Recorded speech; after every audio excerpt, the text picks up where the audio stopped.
Scott Mann, welcome back. Thanks for having me back, man. It means a lot to be back here.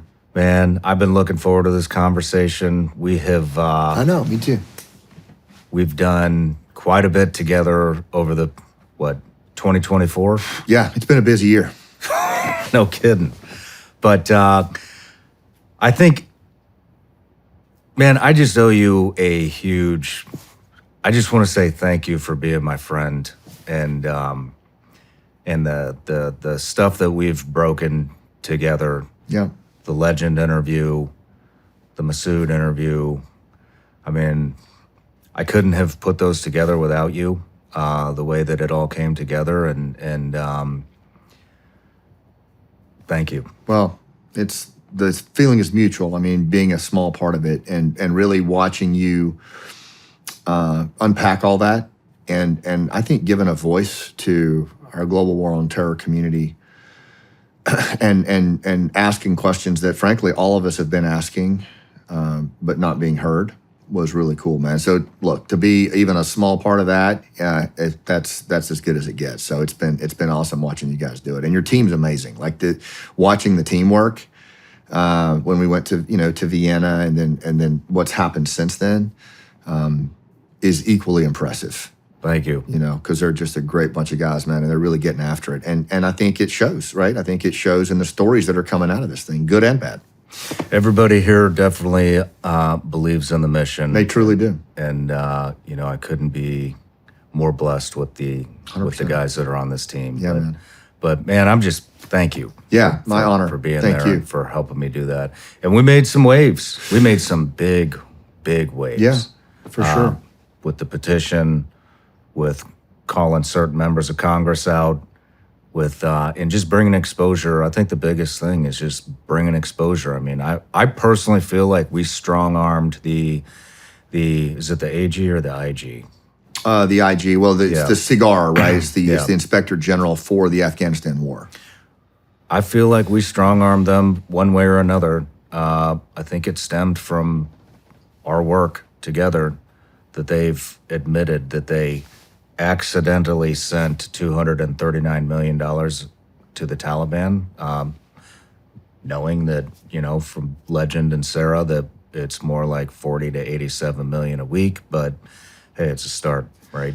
Yeah, I mean, I will say John Sopkos and the cigar folks, from what I've seen, they've been very persistent in their pursuit of this thing. The State Department has been very reluctant, I think, to reveal stuff. And even, I think you doing what you did brought a level of energy and, frankly, just revealed some things that I don't think would have got revealed. I really believe that. And including that late report from Cigar about the accidental distribution of millions of dollars to, the Taliban.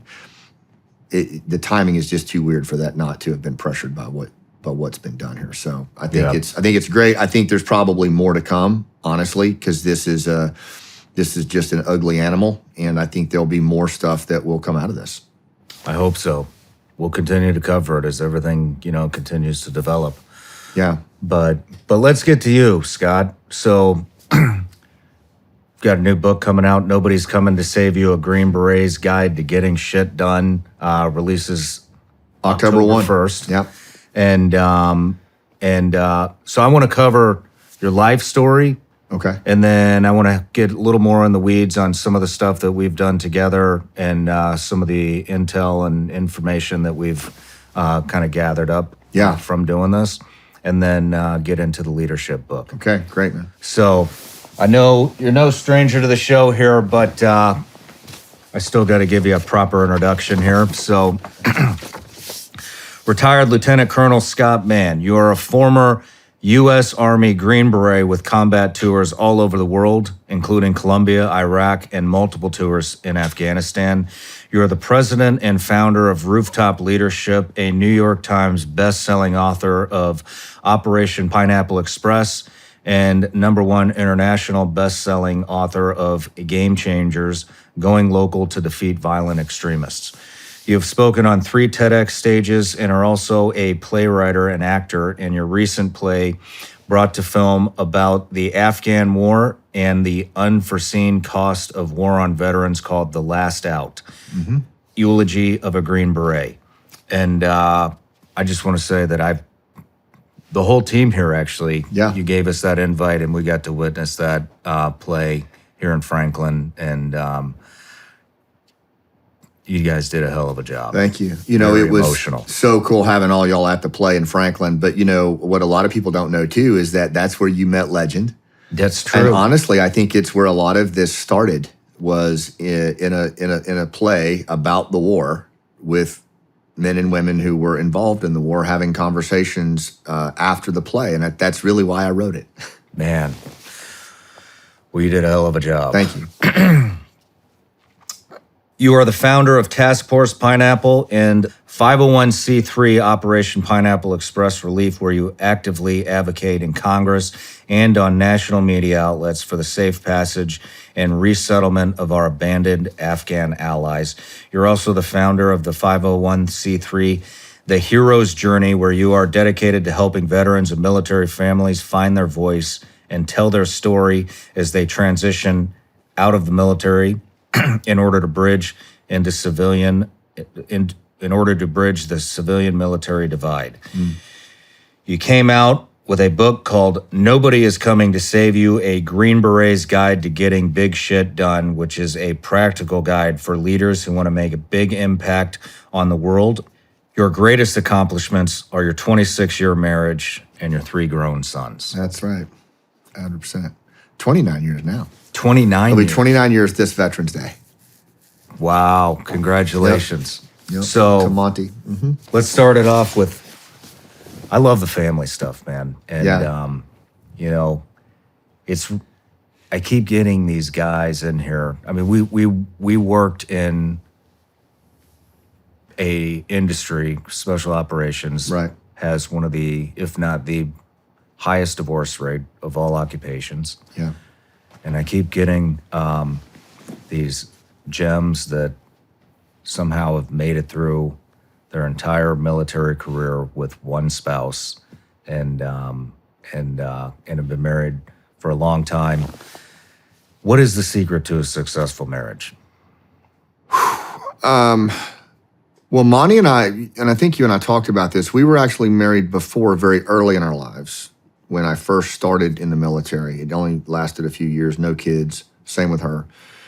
But we got married right before I started Special Forces and the tryouts, you know. And I think one of the things that we talk about now was I was very upfront with her about what she was getting into and what that world was going to be like. And I don't think I was as much with my ex-wife. And I think that had an impact. But so very upfront, being just very honest about the life that I wanted to pursue. But if, you know, look, there's no magic pill. I think we've certainly had our ups and downs and a lot of challenges. I'm a recovering alcoholic, so I definitely gave plenty of challenges to the marriage over the years. But I would say that one of the things that we still do to this day is, we fight for each other. You know, we fight for each other. And I can't tell you how many times she's picked me up off the floor and how many times I've jumped in the breach for her, you know, and that's just something that we committed to when we had kids, little kids. We said, our mission is to get these little kids, these little boys, to become young men who will be protectors, and then they will leave, and it will still be you and me. And how do we fight for each other to get date nights, to go on long weekends together, to have folks stay with the kids so that we don't lose that fire? And, you know, that was a really important move looking back on it, because even now at 56 and 55, we still fight for each other. And it's pretty damn cool, you know, because she's my person. She's my best friend. I don't know if I'd be alive without her, honestly. I love watching you guys, man. It's just you can tell there's a lot of love, Yeah. and Yeah. you can tell you guys have each other's backs no matter what. And it's just nice, even outside of the special operations community, just to Yeah. see a healthy marriage. I mean, Yeah. there's not a whole lot of there's just not a lot of healthy marriages out there, and you are an example to. Well, thank you. I appreciate that. I feel like sometimes I drop the ball in terms of, how I do it, but I do feel like it's we've done something right. We've been together 29 years. I look at you and Katie. I look at what Tom Satterley and I were talking the other day about the same topic, and I do think it is important that that couples continue to talk and work with our community about relationships, and that we talk about that stuff, because it is a big part of what, not just special operations, but military service, and I think just daily life. I mean, how do we preserve our relationships? How do we fight for our relationships when all this stuff's going on?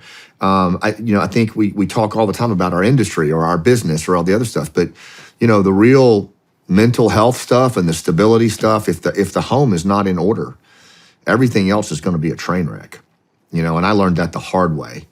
But it is refreshing to hang out with folks who really just value relationships. I mean, I know for me at 56, for the rest of my life, that's who I'm going to hang out with, is people who value their relationships and value their partner and celebrate them. That's who I want to be around. Yeah, that's great advice. Thank you. Well, let's get into the interview. So, but real quick, everybody gets a gift. I know this is probably the only reason you're here. It is the only reason I'm here, frankly. So cool, man. Yeah, Vigilance League Gummy Bears. I can't wait. So thank you. And I love these damn things. And the fact that I'm getting them twice is not lost on me. It means a lot to be on here twice with you. Thank you. It really does. I have something for you. Oh, I love presents. So, Green Berets, we pride ourselves in rapport building. Right? That's one of the things that you're taught in the Q course, is that when you go into the guerrilla base and you meet with the G chief, you've really got to think through those first 5 minutes of the engagement, because building rapport is super, super important. And it's the relationship that's the asset, right? Like, that really is what matters more than anything else. And so I thought about coming here and what it means to me to be on the show with you a second time, and just the friendship that we've built over the years. So I wanted to bring something to you because of all the cool stuff you have in this room. Everything is so personalized, but something happened a little while back that I thought you would really appreciate and maybe even want to display. But as we were talking about Pineapple Express over the last couple of years, I think one of the things that's been cool about it is this was a group of veterans from across the country who just tried to do something to help their allies when nobody was coming, right? And all I did was write the story and try to chronicle it as best I could. But what I found was a lot of people were inspired by these veterans who stepped into the arena when nobody else did. But they were also really inspired by the Afghans in the story. And that was my hope, was that the Afghans would really become the protagonists, these commandos and special forces and female soldiers and Minister of Foreign Women's Affairs who risked everything for freedom. And so I got this message from a lady on LinkedIn. Her son, Tyler, her name's Carrie. Her son, Tyler, had to do a book report on someone who had inspired him recently. And he had to write about it and then do a sketch of this individual. So she sends this to me on LinkedIn, and Tyler drew this at 15 years old, and he's a huge fan of your show. He follows you. He listens to every episode. But he drew this picture of Nizam shooting, and then Nizam on a mission straight from the book, right? And he did the illustrations himself, freehand, and then wrote his little book report on Operation Pineapple Express as where he drew information. And what his mom told me was that he really dials into your show, man. He really follows what you do, what you talk about. And she just talked about how savvy he is and how dialed in he is and how focused he is. And she asked him, she goes, you follow Shawn, right? He's like, oh yeah, all the time. And he was so casual about it. Like, of course I do, And I just thought that was the coolest thing, man, to see how this had influenced, because we always talk about how our country's in trouble and this and that. And, you and I've had this conversation. I do believe that this generation of young folks is our is our last best hope. Your kids and my kids, and certainly Tyler. You know, somebody that would make the hero in his journey Nizam. Wow. And take the time to draw him. So I had this printed out and framed, and I thought somewhere in here it would look pretty damn cool. Definitely going in. And if it's okay with you, I'm probably going to send him one of my gummies. Hey, I'll give you some extra All ones. right. Coming at you, Tyler. Wow. Thank you. Yeah, pretty special. This will definitely be in the studio. Yeah, awesome. Starting right now. That is very cool. Thank you. Man, that's cool, man. That gives me hope. You know what I mean? It does, and that's what I told his mom. You know, more than anything else, it just gives me hope that it's one thing to be inspired by you or Tom Satterley or you know, even Sarah, but to be inspired by our Afghan allies, a commando like Nizam. I mean, that to me it really is. It warms my heart, man, because those guys really stood at our shoulder for a lot of years. Yeah, and we should be inspired by them. You've got only a few months until the 2024 election takes place, and who knows where the country's going to be. What will the national debt be? How many more political tricks will there be?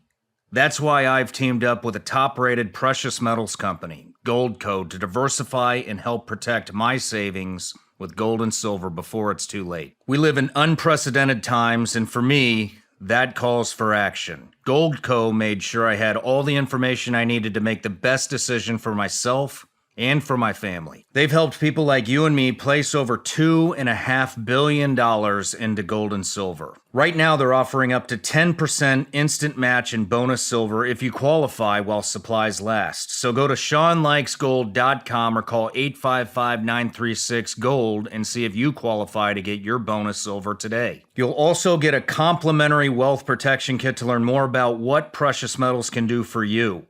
That's 855-936-GOLD or visit ShawnLikesGold.com. Performance may vary. Consult with your tax attorney or financial professional before making an investment decision. Today's show is sponsored by HelixSleep.com. Sleep, especially as you get older, is critical, especially that deep, comforting sleep. Go to HelixSleep.com and take the sleep quiz. I took it and was matched with the Midnight Lux. Helix knows that everyone's unique, so they have several different mattress models to match based on your body type and sleep preferences. Once you match, your mattress comes right to your door, shipped for free. When you receive your Helix mattress, you'll be amazed at how well you'll sleep. And if your back needs some extra TLC like mine, you'll love their hybrid design that combines individually wrapped steel coils in the base with premium foam layers on top. They have a 10-year warranty and financing options, so a great night's sleep is never far away. Helix Sleep is also proud to support our active military service members, veterans, military spouses, and military family members with exclusive discounts on promotions on Helix products. Helix is offering 25% off all mattress orders and 2 free pillows for our listeners. Go to helixsleep.com/SRS. That's helixsleep.com/SRS. This is their best offer yet, and it's not going to last long. With Helix, better sleep starts now.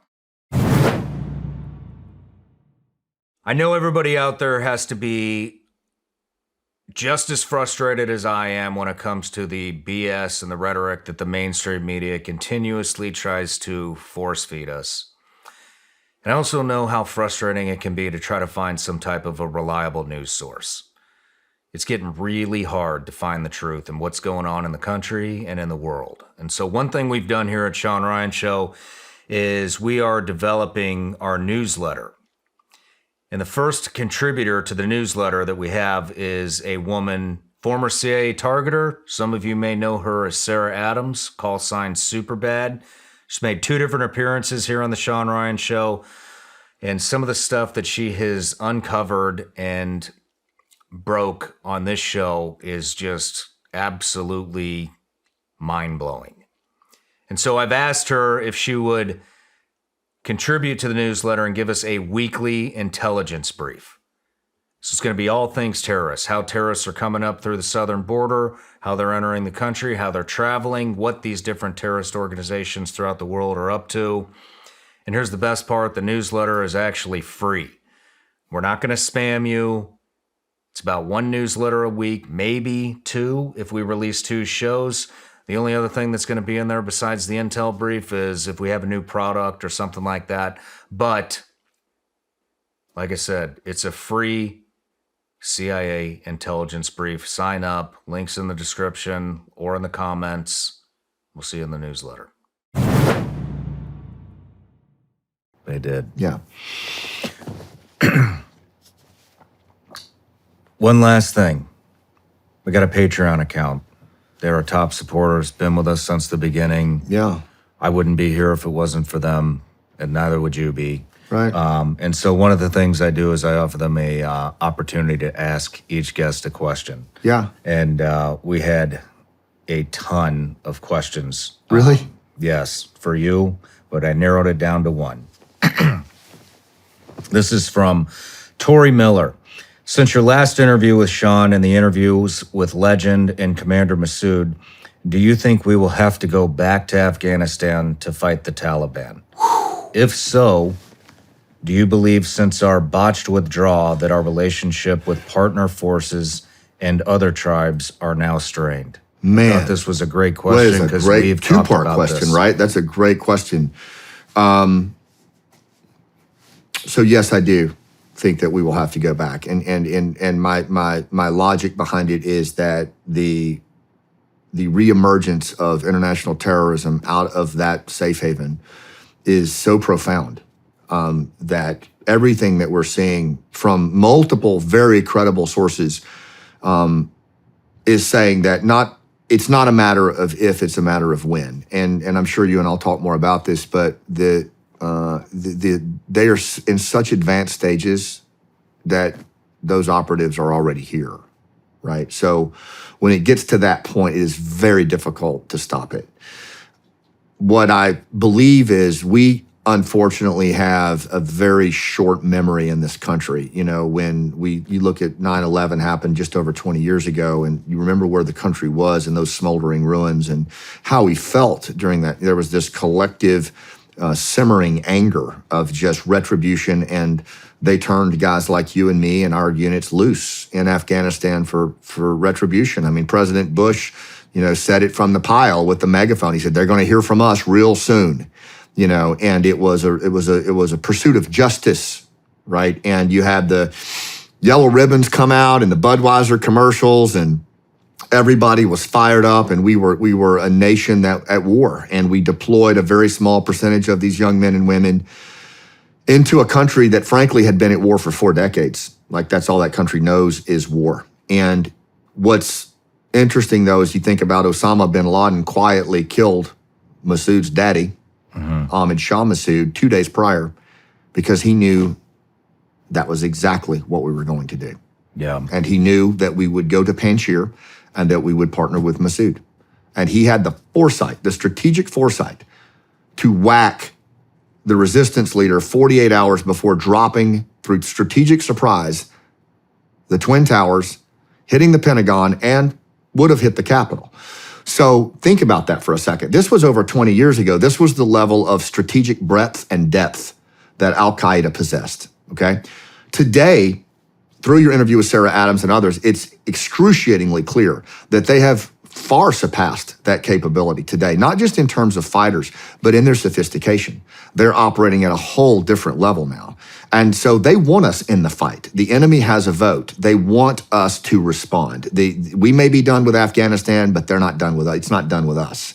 And so what you can bet on is that they are going to outdo the last attack, and they are going to do it at such a level of emotional impact that we will have no choice but to respond, because it's going to take us into a sympathetic state of retribution. Yeah. And there will be outcries for payback. And all of these folks that have written checks to the Taliban and done all these ill-advised policy moves, they'll just skulk back into the shadows. They'll disappear. And the Budweiser commercials will hit again, the country music songs, the yellow ribbons will come out, except this time It'll be my kid, maybe yours, on C-17s. I think it'll be sooner than when yours would be ready to go, but it certainly could be mine and other people watching this. It could be our kids on those C-17s, and I think that they will go.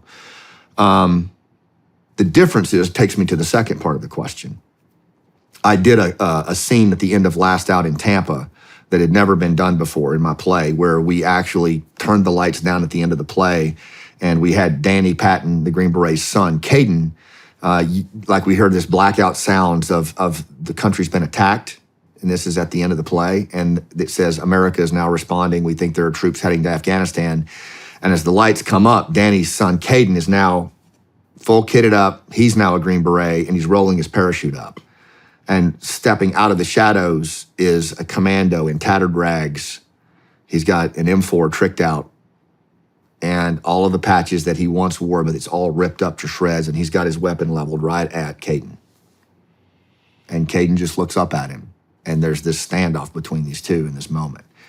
And then we drop the lights, because that is what our kids are going to walk into. They're not going to walk into the reception, I believe, of a resistance that is waiting anxiously for them to get there, and you're going to have this link up of unconventional warfare. I think what you're going to have are thousands of pissed off commandos and special forces and interpreters who were left behind, who've lost their families, who've been co-opted in many cases by bad actors. And the very organizations that we trained that would have been the vanguard are now going to be probably who we have to deal with face to face. And I'm not saying we can't, I'm not saying we won't, but it is a completely different scenario this time, because we wholesale abandoned a partner force that has, to this day, 3 years later, is still being hunted. And to think that we could just walk back into that country and say, hey, we're back, how you like me so far? It's not going to go down that way. I've learned so much history from putting these interviews together with you, and I've learned a ton of information. And one of the things that just, that sticks out to me, that I say on every news interview, every time we talk about this now, I say it. You told me 9/11 was a $500,000 budget. Yep. Now the government has come out and publicly said that they have accidentally given them $239 million. We know it's more than that. Yeah, that's a conservative estimate. But we know it's 40 to 87 million a week. Absolutely. But even if it was just $239 million, well, that is what, 480 times? 478 times the budget that they had on 9/11. Yeah, and they're 10x bigger, probably close to 80,000 fighters. I think they had something like a couple thousand before 9/11. I'll have to check those numbers. And don't forget, too, they just had a couple of operating bases in Afghanistan at that time. You had Tarnak Farms, which is near Kandahar Airfield, and a few others. But you've got every NATO base that we built over there. Camp Brown, you've got Bagram, you've got Bastion, all of the infrastructure, all of that was just left behind. And so they've rolled right in on these bases with well-designed training areas and ranges. And they are training at a level that's unprecedented, and you think about that, the advent of technology that is accessible to them now. Think about the proliferation of drone technology that we're seeing coming off the battlefield in Ukraine. I mean, how fast has that advanced? Yeah. And we already see that the attack in Russia at the theater, October 7 by Hamas in Israel, these are all local distributed attacks of horrorism. Horrific attacks, not World Trade Center type things, but where we live, work, and play, right? And what I keep going back to is whether it's ISIS-K, whether it's the Al-Qaeda, the thing that we know is they love to outdo the last attack. They're not going to be casual about the next one. They're going to make it a point to make it bigger and more spectacular and more paralyzing than the last one. And what I've heard Sarah and others say is that all indications are that they have trained heavily in close quarters battle, local distributed attacks, and that there's a very good chance that the next thing we see on the homeland could be an October 7 style house-to-house, restaurant-to-restaurant, synagogue-to-chapel kind of attack on a massive scale. Now, you think about what would happen if you had an October 7 style attack in Houston, Akron, Youngstown, Dallas, Miami, all at the same time. I mean, what did the DC snipers do? I mean, think about that. You talk about a $500K budget. Like the DC snipers shot out of the back of a car and shut down the Beltway for weeks. Imagine the systemic paralysis that would result from an October 7 style attack across 6 cities at the same time. I mean, we know what that looks like. You know, I want to say something. I think sometimes I feel like some of the information that we're talking about seems a little out there, or maybe not out there because it's all happening, but it's hard for everyday Americans who have zero combat experience and are just going to work and getting by the day and not really. They're coming after you. Yeah. If there's one thing that we've learned being overseas, you know, I think a lot of people think they're going to hit a military base. Yeah. They're going to hit a police station. They're looking for a fight. They're not looking for a fight. They are looking for the easiest target with the most casualties that is going to get on the news. Yeah. And where do we learn this from? We learn this from their tactics overseas. What do they hit? They hit markets. They hit mosques. They hit public places where there is little to no police or military. And that's what they're going to hit here. They're not coming after you because you're a hard target. They're not coming after me. They're coming after mom and her kids and dad that goes to his office job every day. That's who they're coming after. Yeah. You people better start paying attention to what the fuck is going on, because this shit is going to happen. Yeah. This is going to happen. This isn't a political thing. This is a country with zero borders. They've already caught people. They have no idea how many people have come across already. And this is how these organizations operate. And one other thing, these organizations are not competing against each other anymore. Now it's 21 terrorist organizations working together, training together in Afghanistan with one common goal, and that is us. Yeah, and that's well said. And, you know, they've broken through barriers, even the Shia-Sunni barrier, you know, where Iran is very complicit in their work with al-Qaeda. We're looking at an unprecedented level of collaboration between state and non-state actors. Also, Shia and Sunni, that was, you know, you didn't see that prior to 9/11, on certainly not on this scale, where Iran is offering sanctuary and resource support to al-Qaeda, who is a Sunni-based organization, and, you know, Iran is Shia. And then you add to that, Shawn, you know, the part that you're dealing with a meta-narrative here. This is a narrative that, you know, ends with the establishment of a caliphate in the West. And this is a caliphate? This is basically a swath of territory that is governed by Islamic law. You know, it is an Islamist objective to occupy and govern through Sharia law. You know, and it is administered by what they call a caliphate, and it goes way back centuries to, you know, periods of Islamic expansion. And this is not, I want to be clear, you know, I'm not saying that this is necessarily an Islamic narrative. It is an Islamist narrative. And I think that's really important to clarify here, because what we're talking about are very specific groups who maintain this very radical ideology that at all costs, they will expand this caliphate of Sharia-governed territory into the West. And in order to do that, all forms of governance that are in existence today and ways of life must go. They cannot coexist, you know. And so that level of commitment, plus they've already demonstrated through precedents their willingness to hit us right in the chest cavity. They want us in the fight. They need us to be in the fight because that's how they bleed you from 1,000 cuts. So they're coming. They're not afraid of our military might. They're not intimidated at all. And then the other piece that, to your original point, and I think this is really important to hash out, you talked about like when you hear some of these things that Sarah talks about or Legend or me, it's easy to go, well, okay, you guys were veterans, you fought in the war's over, let's move on, because if there was a problem, the 3-letter agencies would be talking about it or the administration. But here's the thing, and this is really important to unpack.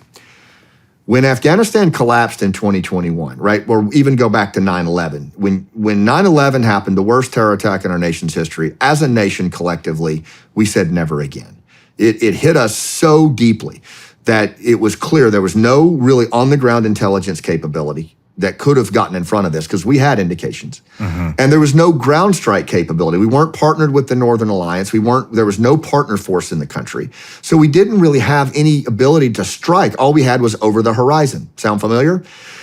So for 20 years, as a nation, we invested, and as NATO, we invested in building an intelligence apparatus that would prevent another safe haven and deep strike on the states, and a partner force that could be the antibody to violent extremism in that safe haven. And we did both. We built those. We bled for them. We lost friends for them. We gave up our youth for that. And then on August 15th, 2021, an administration literally turned the page on that like it never even happened, like it was a ServPro commercial. And we walked away from 30,000 commandos. We abandoned 98% of our human intelligence and just left it behind. And then we decided that we would deal with the Taliban as a legitimate state actor. And we would pay them humanitarian resources and counter-terror dollars to go after ISIS, because somehow we feel like they can actually target them and they're at odds. But so in doing that, what we actually did, and then these veterans groups from all over the country, there were hundreds of them. Pineapple was one of many. But we picked up the phone. And we answered the phone when the government didn't and nobody was coming in. We were talking to intelligence operatives. We were talking to Afghan commandos and special forces members who had nowhere else to go. And these veterans, Shawn, they never hung up the phone. They never hung up the phone in 3 years. They've cashed in their 401ks for safe houses. They've cashed in their kids' college funds to pay for food drops, because these commandos and special forces and intel operatives, they can't show their face in public. Right? So they've kept them alive and they've stayed on the phone with them.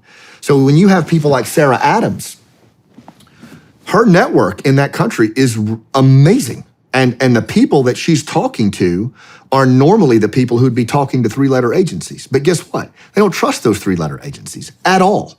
And those 3-letter agencies and our administration clearly is not interested. I mean, we asked Masood, are you talking to any? Nope. And so, as weird as it is, and as strange as it is, and it's like the Twilight Zone. I believe the GWAT generation, specific veterans and intelligence pros in that generation, have more high fidelity information about what's coming to the homeland than our own government. Yeah. And so it's not far-fetched. Why do you think they've not made any big moves visibly yet? Why have we not seen an attack yet? What's your if I put my unconventional warfare hat on, I'm going to take infiltration as long as you give it to me. I was gonna say the same thing. So I want to break that down a little bit more. And we have the question I would be asking myself is, why would we attack now? Yeah. Let's war game it. Let's see what I think this about China. I think this about a lot of our adversaries. Why would you formulate an attack right now when the going's so good? Yeah. This isn't a joke. This isn't over embellished. The borders are wide open. We know Legend has been talking about this passport issue, how they are printing They're printing legitimate passports Yeah. out and handing them out to as many terrorists as they possibly can to get them into South Central America and have them funnel up through the southern border. And so as long as that border is wide open and nobody in America is paying attention, why would they attack now? Why wouldn't they just keep, hey, let's train some more guys up, get them passports, have them infiltrate into the U.S. Going still good, get some more trained up, get them passports, get them in there. Get as many of these terrorists into the United States as we possibly can. And then if they ever do actually secure that border, that's go time. Yeah, I think that's, Hundreds of thousands of terrorists inside the United States just waiting for the go-ahead. I mean, it's certainly a very large number of bad actors have made it into this country. And I would say not only Al-Qaeda, ISIS-K type operatives, but you're also looking at state actors. You're looking at China, Russia, Iran.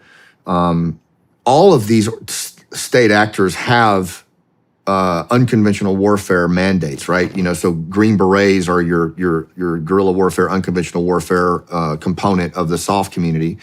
But there's other countries that have that same kind of thing. So imagine that. Imagine that subversion, sabotage operatives have made their way into the country that are not just non-state actors like Al-Qaeda, but state actors. And is it far-fetched to think that there's actually collaboration between them?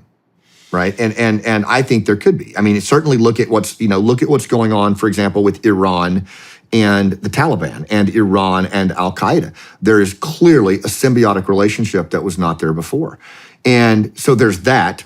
Then I wind it back to look at what's happening in Afghanistan. That people are. I don't know why no one's talking about this, but the Al-Qaeda 2.0 book that just came out verifies what Sarah has been saying, verifies what Legend has been saying. 3 independent sources are saying that Hamza bin Laden is alive. He was not killed under the Trump administration. He is alive. He is the emir of Al-Qaeda, which means the brand is back.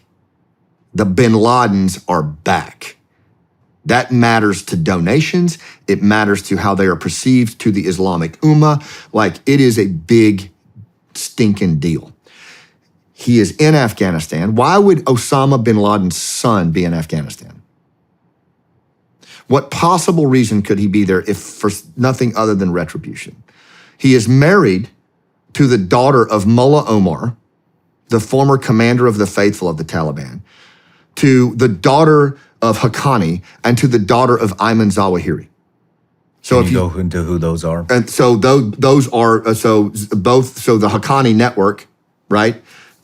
Is a massive network in Afghanistan that's part of the Taliban, but also kind of an independent network that really were very connected to Osama bin Laden, right? And they're much more aggressive on a global scale, whereas the Taliban kind of has more of a regional focus. Haqqani has very much a kind of a global focus and a deeper alignment in many ways with Al-Qaeda and their global aspirations. So, and then Zawahiri was the former commander of the leader of Al-Qaeda after bin Laden died, that was killed on the porch with the drone strike. But what you have is this massive intermarrying, and this was what Masood was talking about, between the bin Ladens and the Taliban. So the Al-Qaeda group and the Taliban group are intermarrying, you know, and this is a very, very key thing to pay attention to. This is what Soleimani did with the Quds forces in Iran. He had his offspring intermarrying into Hezbollah. It creates this bond that when things go south, man, it's unbreakable. And no one's paying attention to this. No one's talking about this. The fact that Osama bin Laden's son is now the emir of Al-Qaeda is a very alarming thing. And so now, with that condition in place, you not only have this open border for infiltration to happen from the south, and arguably the north, but you've also got Haqqani, who was the father of suicide bombing in Afghanistan. I mean, a very aggressive global terrorist. He's now the Minister of Interior. So he controls the passport office. So a lot of these guys that are here, they have valid passports, you know? And I've even heard from several people. I wanted to make sure people realize This isn't like a fake ID shop in college. Oh, no, these are valid travel documents issued by the Ministry of Interior. And frankly, he's moving with impunity throughout the Middle East now. He has a $10 million bounty on his head by the United States. Yet he moves around. He just recently went to, I think, Saudi Arabia and was within miles of U.S. troops. You know, there was a time when that guy couldn't lay his head in the same place 2 nights in a row. But now he is the Minister of Interior and is issuing with impunity travel documents to folks that can come here legally and just set up shop. You know, I think there's even another piece that nobody's really thinking about. I think about it all the time, but you know, we're talking about terrorist cells infiltrating the U.S., setting up sleeper cells. It's going to look like October 7th. It's going to look like the mall in Russia. It's going to look like these active shooter type attacks, probably some suicide bombings, stuff like that. But, you know, even on top of that, if you zoom in even closer, you look at what some of the other organizations are doing that are infiltrating the country right now. The cartel. Yeah. Cartel, and these people aren't stupid. They're not, you know, some of them live in caves and whatever, but I mean, we spent 20-something years there, and they're doing just fine. Yeah. And but what I'm getting at is, if you look at what cartel has done, they're not just setting up little base camps here and there to run drug operations. They are embedding into our politics. They are embedding into local politics, state politics, federal politics, police stations. I mean, their web is just growing. Yeah. I mean, I did an interview with this guy, Luis Chaparro. There was I'm going to butcher this, so I don't want to say it, but it was something involved, somebody very high up in police in California just got popped for being involved in fentanyl trafficking and connected to the cartels. Then you look at China. China also infiltrating into our country. Spies are sleeping with our politicians. There's no repercussions for that. They're also embedding into our politics. They're buying up our land. They're buying up real estate. You go to California, you see real estate signs all in Chinese. And you know, and so Taliban's going to be taking notes. Yeah. These terrorist organizations are going to be taking notes. They're going to start getting into our politics. They're going to start sending in intel reps. They're going to be sleeping with our politicians. And this is like the new way. And oh, you think I'm crazy? Well, guess who was there to negotiate with Taliban before the US even left? China was already negotiating with the Taliban on how they're going to pull this lithium, the lithium out of Afghanistan, and they're setting up all these different camps all over the place. They're on Bagram right now. See? And so you think that the CCP isn't colluding with Taliban and all the other 21 terrorist organizations? Yeah, and that's and maybe setting up strategic locations side by side with China in the U.S. I mean, I think that's why so many of the global war on terror veterans are so upset over how all this went down in Afghanistan, because the answers that we got from our politicians and the administration was things like, we're gonna get out of Afghanistan so we can focus on near peer threats. Yeah. The great, so as our last planes are leaving HKIA, you have cargo planes landing in Bagram offloading Chinese nationals. You have, black SUVs rolling out of vehicles on the HKIA airfield heading to the Russian embassy. So then of course we know Iran and the role that they are having in Afghanistan right now. So to me, we completely ceded the key terrain. The very place where the near peer threat is the most profound. we walked away from it. We literally walked away and don't even have an embassy there anymore to manage the near peer threat that we're dealing with. And which brings me to something that you said too, Shawn, that I think is really important. And look, I'm going to speak for me, but I've heard this from a lot of veterans as we've toured with the play and talked to people. For me, as I look at the country right now and I look at the politics of like this election and then whatever is going on with that, for me, it really is. It's not when we're talking about something like this. This is not a Republican. This is not a Democrat issue. I've served under commanders in chief from both parties. I know you have too, and I frankly found them all to be pretty underwhelming in their ability to prosecute this fight and their understanding in the depth of this fight. I found their policymakers and their senior admirals and generals to be woefully lacking in their command of this problem set. And at times intellectually dishonest about what was actually going on. And I just know for me right now, I have a hard time when I hear some of the stuff that's coming out of DC and when I hear some of the rhetoric around what's going on, because it is so clear what is shaping up right now. And as you've alluded to, there very well could be a level of nexus and collaboration between international criminal elements, state actors, and non-state terror groups. That could happen because they all have a vested interest in seeing us drop. And what if they do play to each other's strengths? What if Al-Qaeda is able to move, I don't know, mortar rounds across the southern border to link up with terror groups to implement Ukrainian drone technology with drones at a football game? Now, if we're sitting here thinking about this in Tennessee, that's not, I don't think it's that far-fetched. And what I've seen coming out of Afghanistan and following the congressional testimony with all, I just don't see politicians taking it seriously. I really don't. I feel like it's, or the media, I feel like it's generally the GWAT community thumping the tub and trying to get people to please listen, pay attention to this. But as a national focus, it just doesn't seem to be there. Why do you think that is? How can you not take this seriously?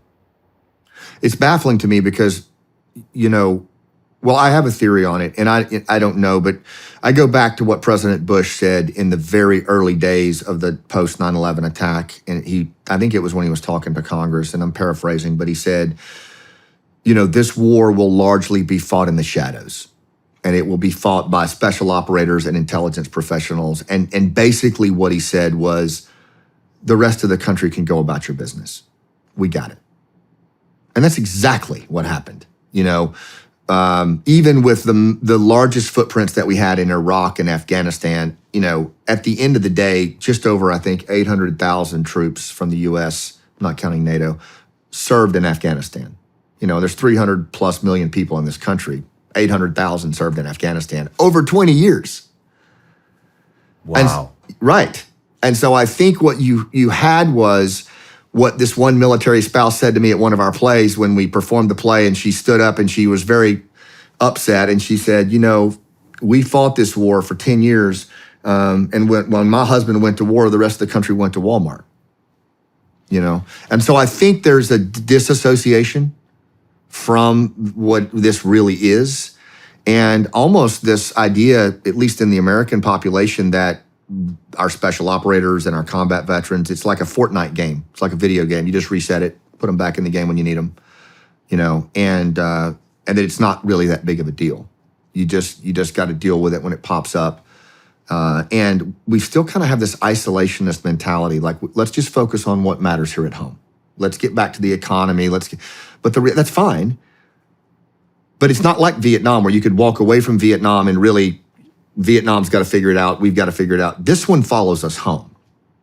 Yeah. This one follows us home. This is just a battle in a very long, multi-century struggle with these groups. This is just another round, a round won by them. But they're still coming, and they're coming at us with all 4 feet. And frankly, we're in a far worse position than pre 9/11. It's just we've deluded ourselves into thinking that we're not. I mean, I don't even, I can't even fathom if they do this as effectively as I think they're capable of. I mean, this looks really bad. Yeah. I told Sarah the other day, I said, there is significant blood on the hands of some leaders on the other side of this. And I mean, at a scale we've never seen. I mean, and it's just baffling. And I think it's why so many GWAT generation veterans are really, really struggling, is because the national security threat is so high.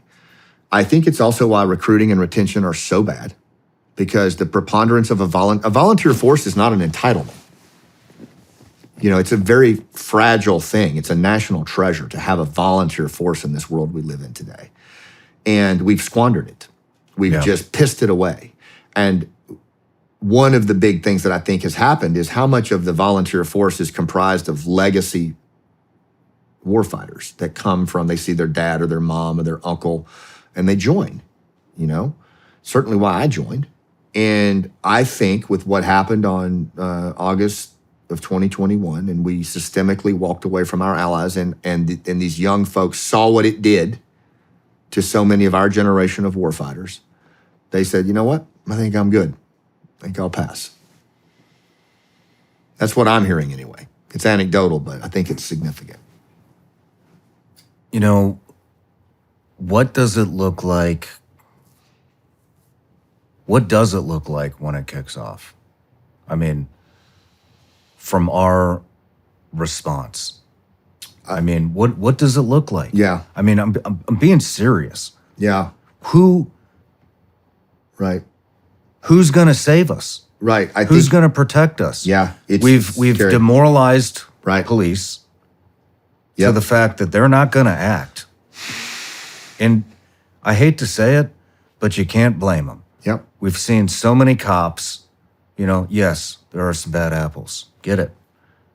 But you have cut their legs out. You've made them the enemy. And now you see what happens. Yep. Now stores are getting ransacked. People are getting shot all over the place for their watches and their tennis shoes, and there aren't very many repercussions. No. Cops aren't going to do anything because they're demoralized. Most of the good ones have probably quit by now. You have a military where recruiting is completely down. I mean, it's on the citizens. You have politicians that don't take much of anything seriously other than, you know, daylight savings time. And because that's important, right? Yeah. But what does the response look like? Have you thought about that? I have. I mean, I've talked to some of the folks that are working the problem set hard, and they're a lot smarter on it than me, but just a couple of things that I think are probably worth considering on the response. Who are you talking to that's a lot smarter than you? Sarah, for sure. Okay. I'll buy that one. Way smarter than me.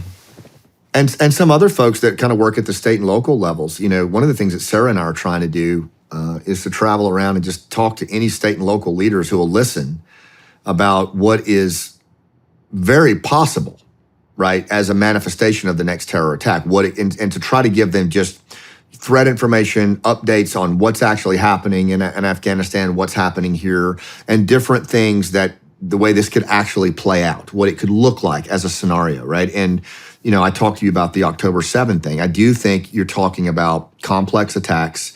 I think you're talking about localized attacks, again, where we live, work, and play. I think, and Masood said something, I'd love to go back and look at it again, but he said something that was kind of cryptic, but yet not, when you were talking to him and you asked him something similar about what does this kind of look like? And he said, you know, Al-Qaeda's learned a lot.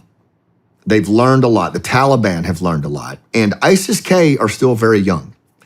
And it would not surprise me at all, if you ask me what it looks like, and this is some speculation, but with some synthesis, if you saw ISIS-K or some other organization on the front of it actually conducting the attack with a marionette behind it that goes all the way back to Iran and the Taliban and Al-Qaeda. But there's layers of plausible deniability all the way up to, you know, ISIS-K, who they could care less. You know, their mantra is to usher in the apocalypse.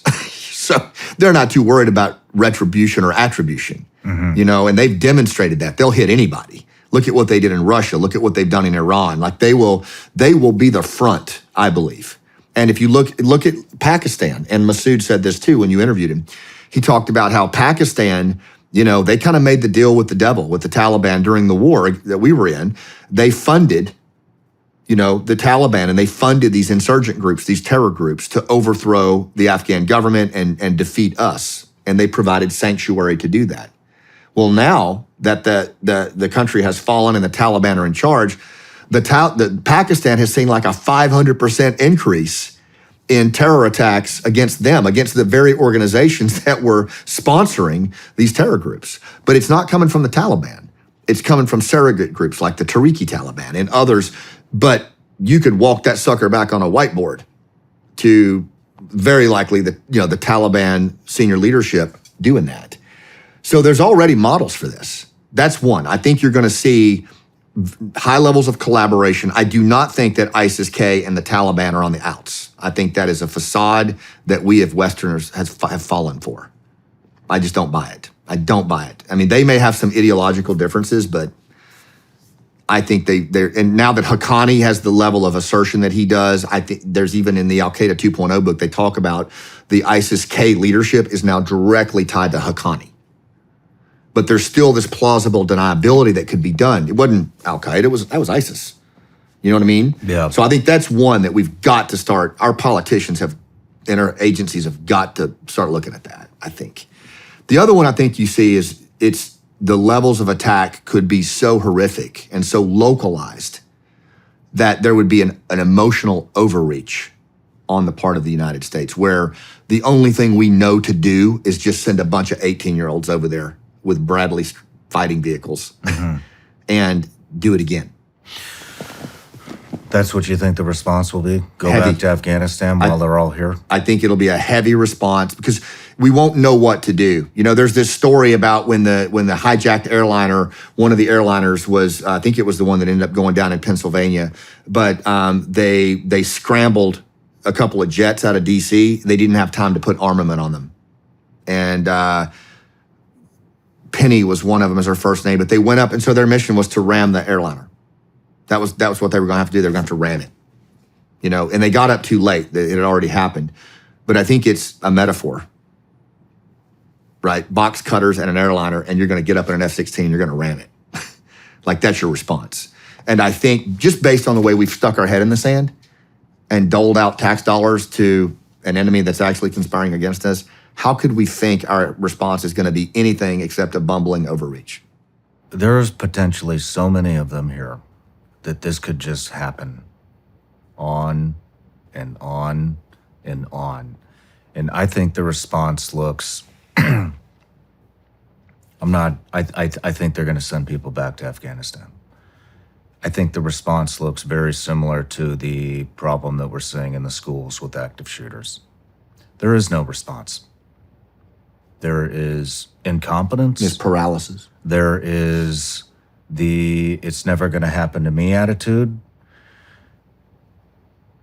We're not seeing any more funding go to protecting our schools. Yeah. Like nothing's getting passed. Right. I mean, like I said, and it's not this isn't a political thing. You know what? Like half the country thinks it's gun control. Guess what? Nothing's been passed. The other half thinks we need to arm the schools up and protect them, and teachers need to be carrying guns. Not much has been done. Yeah. It's. I got kids getting ready to go to school. That's the number one thing we look at in every school, and I am displeased with almost everywhere I've seen. I hear you, man. And there is no plan. No, you're right, and I do agree with you. I do think there will be a level of wholesale systemic paralysis in the nation when this happens. Unlike anything we've ever seen. That will make 9/11 look like, as legend says, a dress rehearsal. Like, because if just stop and think about precedent in our past where the DC sniper, 9/11, like what did that do to the nation? Just step back and go, okay, it was significant. Mm-hmm. You take an October 7 style attack that happened in Israel they won't even be able to cover everything that's happening. And you put it in you put it in 6 or 7 cities, because they probably could, based on the levels of infiltration they've been able to achieve and the time they've been afforded and the resources they have. There's no reason to think they couldn't execute that in 6 places across the country or more. You are talking about a level of systemic paralysis that this country has never seen. And who knows what that leads to. I think they could be recruiting. You certainly have evidence of gangs here now from the diaspora of Afghanistan, where there are Taliban-affiliated gangs, much like you have gangs in Minneapolis that are affiliated with Al-Shabaab. And that's very important to note as well, because once you have those, you have now tribal linkages, you have international linkages, and they're in the criminal realm as well, right? So they're narco trafficking as well, and they're tied into international gangs. So you've already got a nexus right there. And there is growing evidence of Taliban-affiliated gangs in the United States because of how many 100,000 Afghans we brought over here, right? And a lot of them, we don't know who they are, right? Mm-hmm. And their kids are now, 17, 18 years old. There's videos out of, there's been videos of Afghans going back to, as gang members, going back to Afghanistan and shooting videos. Wow. Scott, let's take a quick break. When we come back, I want to talk about, I think this all falls on the individual. Yeah. When I first started podcasting, opening an online store is something I knew I needed to do, but I had zero clue on where to start. Tried all these different platforms, and then I found Shopify. Shopify made the entire setup process fast and easy, prompting me to do everything like set up products, create blogs, and connect my social media. Because of Shopify, my online business runs more smoothly than ever. It's simple to manage and powerful enough for everything I need. I've tried just about every platform you can think of, and Shopify is my go-to every time. Upgrade your business and get the same checkout we use with Shopify. Sign up for your $1 per month trial period at shopify.com/Shawn. That's all lowercase. Again, go to shopify.com/Shawn to upgrade your selling today. That's shopify.com/Shawn. Join me and my special guest for the next behind-the-scenes experience exclusively available on Vigilance Elite Patreon. The behind-the-scenes footage is raw and uncut. This is as close to the set as you can possibly get. You can expect anything from off-topic conversations, studio tours, the final moments before the interview starts, and everything in between. The behind-the-scenes content is constantly evolving and will continue to bring you more as we grow. You can gain access for just $15 a month exclusively at Vigilance Elite Patreon. All right, Scott, we're back from the break. We were going to talk about what individuals do, but we're going to shift that a little bit here because we were just having a couple things came to mind on the break. One is we started talking about what parts of our infrastructure do you think that these terrorist organizations will come after other than just humanity itself? But also, sorry, I have to clear my head, otherwise I'll forget this stuff. Yeah.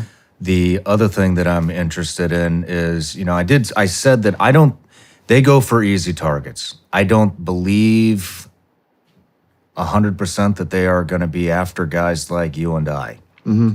Because they know what we can do. They've seen it.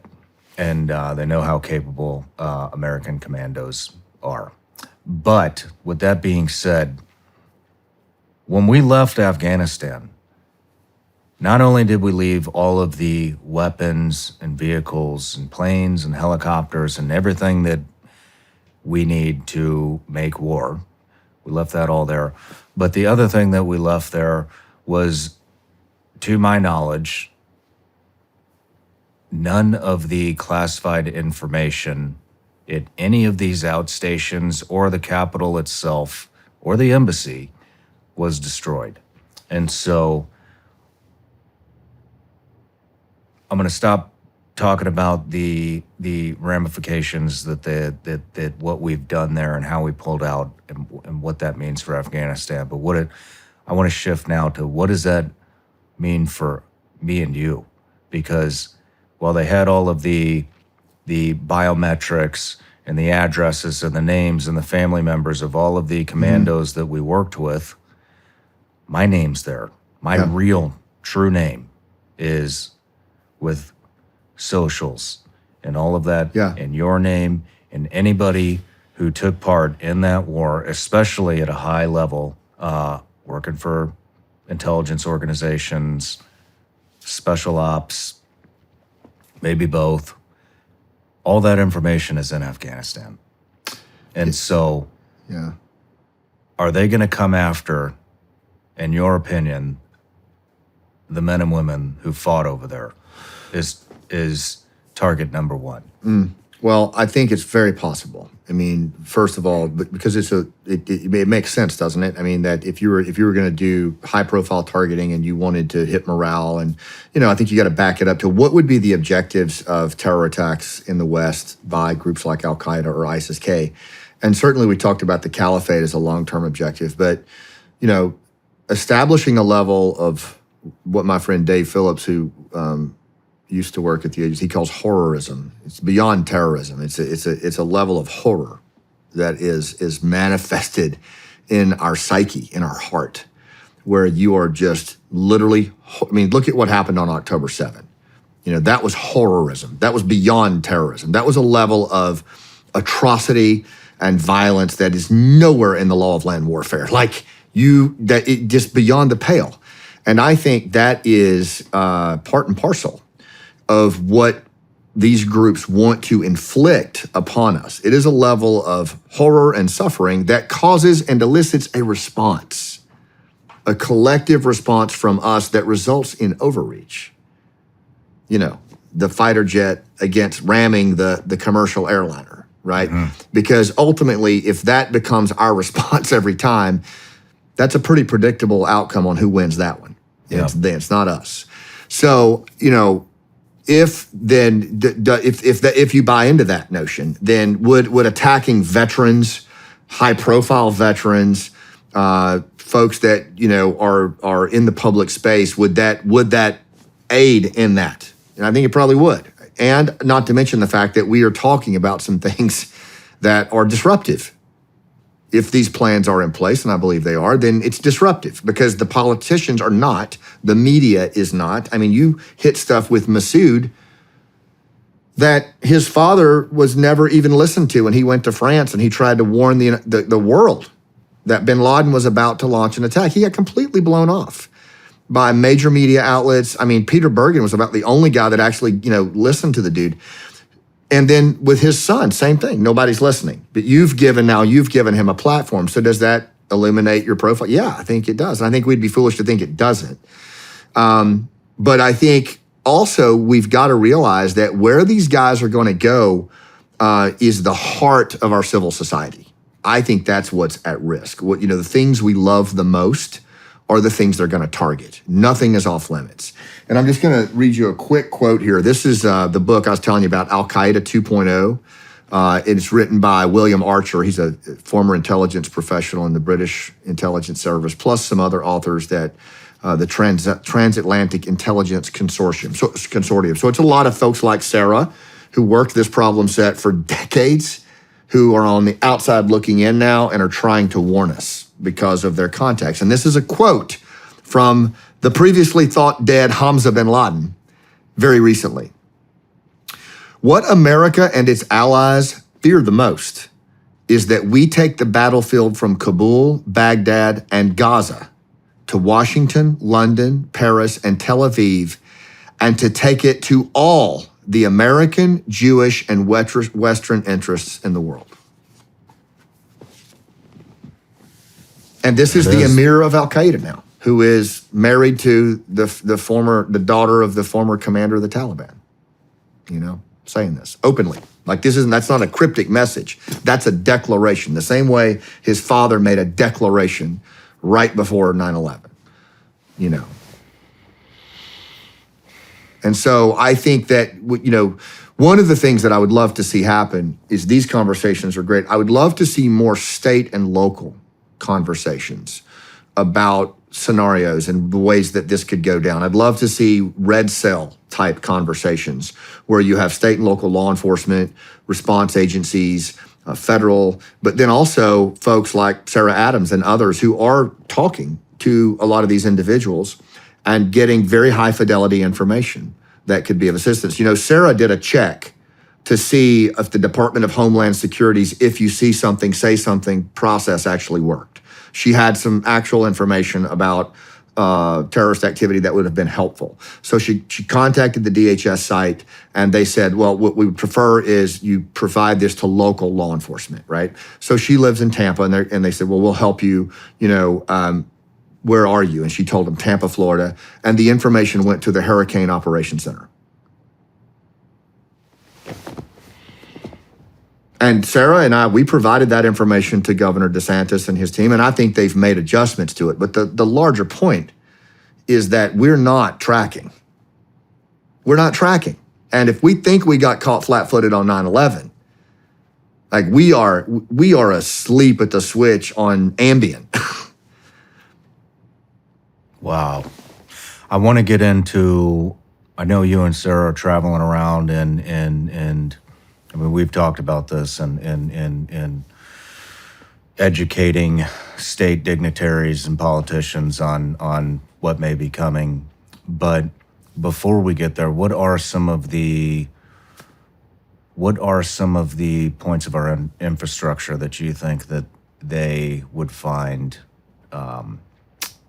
ripe for a hit? Well, I would say the first thing is that anything that would hinder our ability to use these things. I mean, we have become, this is something I talk about in my book, but we are essentially in a collective trance state with these things. We live here. We live in this arena, in this, in this represented realm, this digital realm. We don't live in the natural world.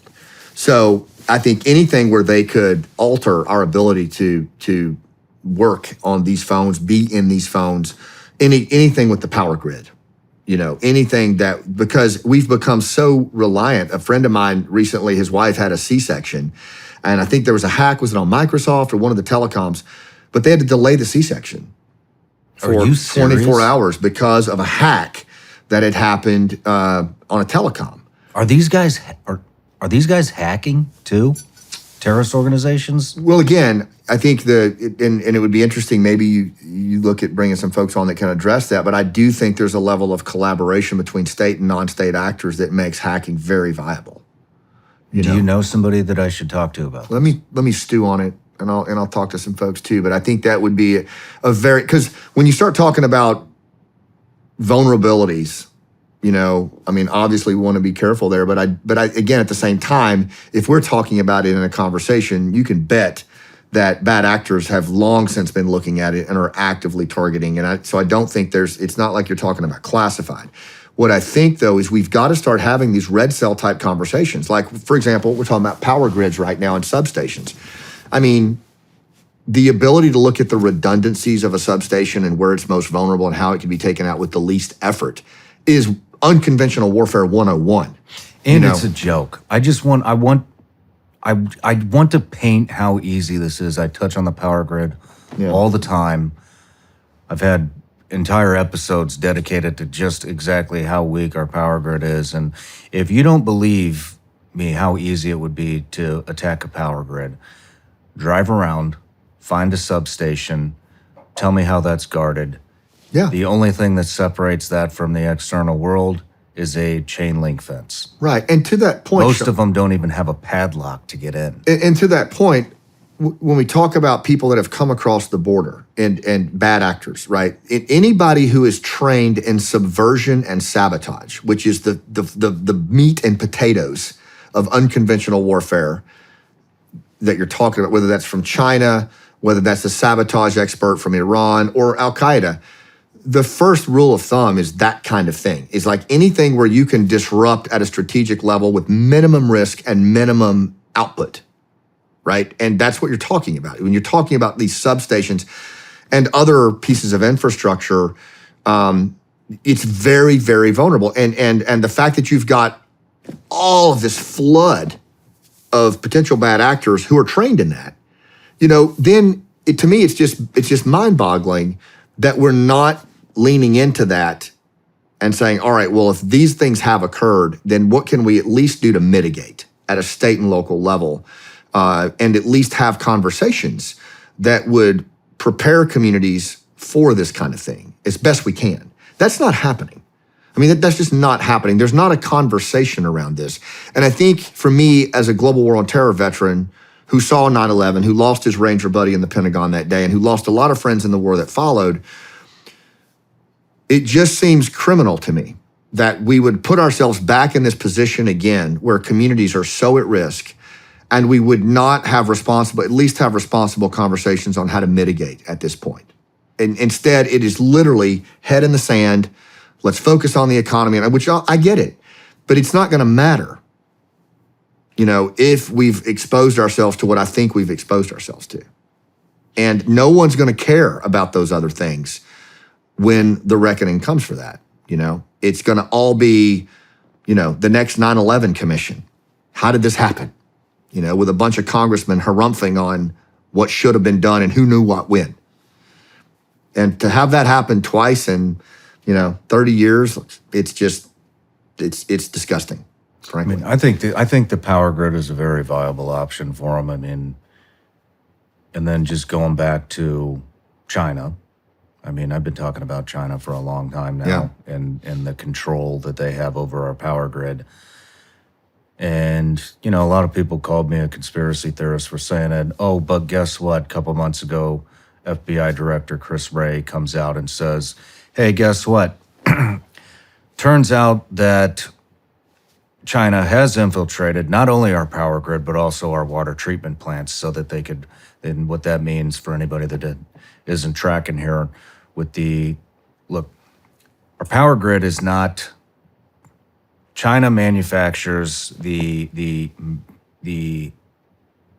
huge, ginormous transformers. I think, if I remember correctly, if you took 9 of those out, country's out of power. It's done. They have to rip overpasses out. We're talking years to get another one of these in. On top of that, that's if they were taken out by, I don't know, an EMP or a bomb, or they shot it or whatever.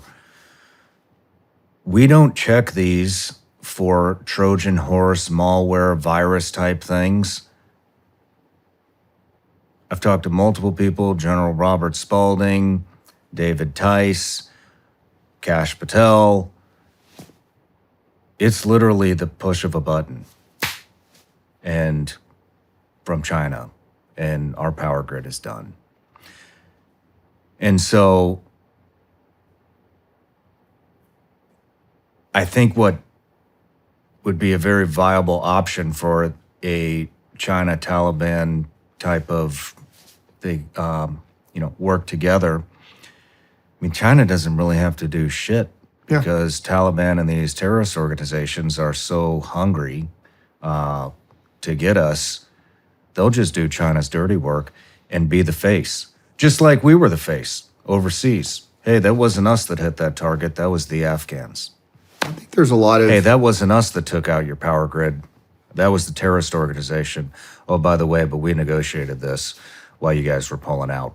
I think there's a lot of precedent happening right now for state actors to use non-state surrogates. You don't have to look far to see that happening. Look at Hamas, look at Hezbollah, look at the Tariqi Taliban. It's happening all over the place. Like, there's precedent for this. This is not some kind of theory that state actors using non-state surrogates is a very, very viable theory, especially if those non-state surrogates are well-established, highly effective, combat-trained Islamist terrorist organizations like Al-Qaeda, ISIS-K, who have a multi-century narrative to undo our way of life. It's a perfect match. And to think that that's not going to happen and that it is not, in the near future, something that's going to go down, I just think it's diluted. And now I think what we should be talking about is mitigation, and how do we have responsible conversations at state and local and federal levels about what we do about this. And what I'm seeing, honestly, I'm not seeing either administration talking about it enough, and I'm not seeing the media talking about it enough. Yeah. And I hope that something that comes out of this maybe will be some folks just going, man, well, look, let's just, could we actually have a pre 9/11 conversation instead of a post 9/11 conversation? Well, I mean, it sounds like that's kind of happening, just not on the level that we would like it to be, but the federal government is not functioning. It's not. And they're not taking this seriously. I don't think they're really taking any of the threats against the U.S. seriously, but it does sound like some of the states are taking it seriously. Yeah. And so I know you and Sarah have been going around talking to. I know you talked to DeSantis. I think I called you once. You were on a flight to Texas, maybe. We were going to go. We're trying to work that right now. That Alabama has shown some interest. We talked to State Senator Jay Collins, former Green Beret, about it. How many states? I mean, it's refreshing to hear that states are realizing that the federal government is not functioning and probably completely gone. What states are actually taking measures into their own hands and wanting to hear what you and Sarah and Legend have to say about what's coming? I mean, at this point, it's mostly been anecdotal responses to interviews that you've done with Sarah or me, and then a couple of where we've reached out and through contacts have actually gone into like the office of Governor DeSantis and sat with him and his chief of staff and had the conversation. It's not that many. I mean, honestly, and it's because if you stop and think about it for a second, everybody is running 100 miles an hour at every level, focused on their, political thing, whatever the flavor of the day is. That's what they're focused on. I mean, even when we've talked to some of the state and local politicians, they're so busy with all this other stuff. And so you try to elbow your way into the room and, hey, I'm a GWAT veteran and I'd like to talk to you about, the reemerging terror threat from Afghanistan. How do you like me so far? It's not like it's people are hungry to do that or to hear that. And it's like I said when we started this interview, we have a very short memory in this country. I don't understand. I do not what is a higher priority than this? And second of all, it should be the central issue in the election. What looks better than the governor of your state coming out saying, hey, federal government isn't taking this shit seriously. This is a real threat. This is what our state is going to do to combat this. Yeah, I would love to see that. With a plan. Man, I mean, that's like, that. If I saw that, I'd be like, that's our guy. I think there's a range of folks in the GWAT community who would, if afforded that opportunity, would jump at the chance to sit down with state and local leaders and at least lay out what's being seen and heard in the realm that we're in. Because again, what I'm saying is this is an unprecedented thing, Shawn, where veterans are getting information, in many cases unsolicited, from very well-placed, very well-trained, very highly vetted special operators and intelligence professionals who we trained for 20 years to do this task. And they are in country, they are seeing it, and they have a very high fidelity level of information. And so it's being provided, it's there, it's available. It's not classified information, it's coming straight to veterans. But it's just unprecedented that they have this. But where do you share it? Where do you actually sit down in a responsible forum and say, look, post 9/11, this is the stuff coming off the battlefield that we're hearing. This is who's here. This is what they're saying. These are the quotes that Hamza bin Laden is making now. These are the threats that he's making. This is where Sarah's and others have information on weapons tracks that went into Gaza, where certain fighters have trained for a lot of this CQB stuff in former NATO bases. Like, it's really solid info. And even just their analysis, even if you just take, and these aren't disgruntled veterans, these are individuals who are the best of the best, and who, for a range of reasons, whether it was what happened in Benghazi or whether it was what happened to our allies on August 15th, 2021, or what happened on 9/11, we're just not good with sitting by and watching it happen again when we're getting information that tells us it's coming and this is what it's going to look like. And we know how it ends. We know how this one ends, but yet trying to get folks to just listen and pay attention and put that other shit aside for a few minutes. It's like pushing a noodle uphill, man. And so I hope that maybe this will jar some stuff loose because we've got to do it. Nobody's coming. Nobody is coming for this one. It's going to be grassroots conversations that will hopefully mitigate to some degree. Have you heard any feedback from the people you have talked to about what they're doing with their state? Has there been any proactivity? A little bit. I mean, and honestly, probably the most prolific was, for example, Governor DeSantis.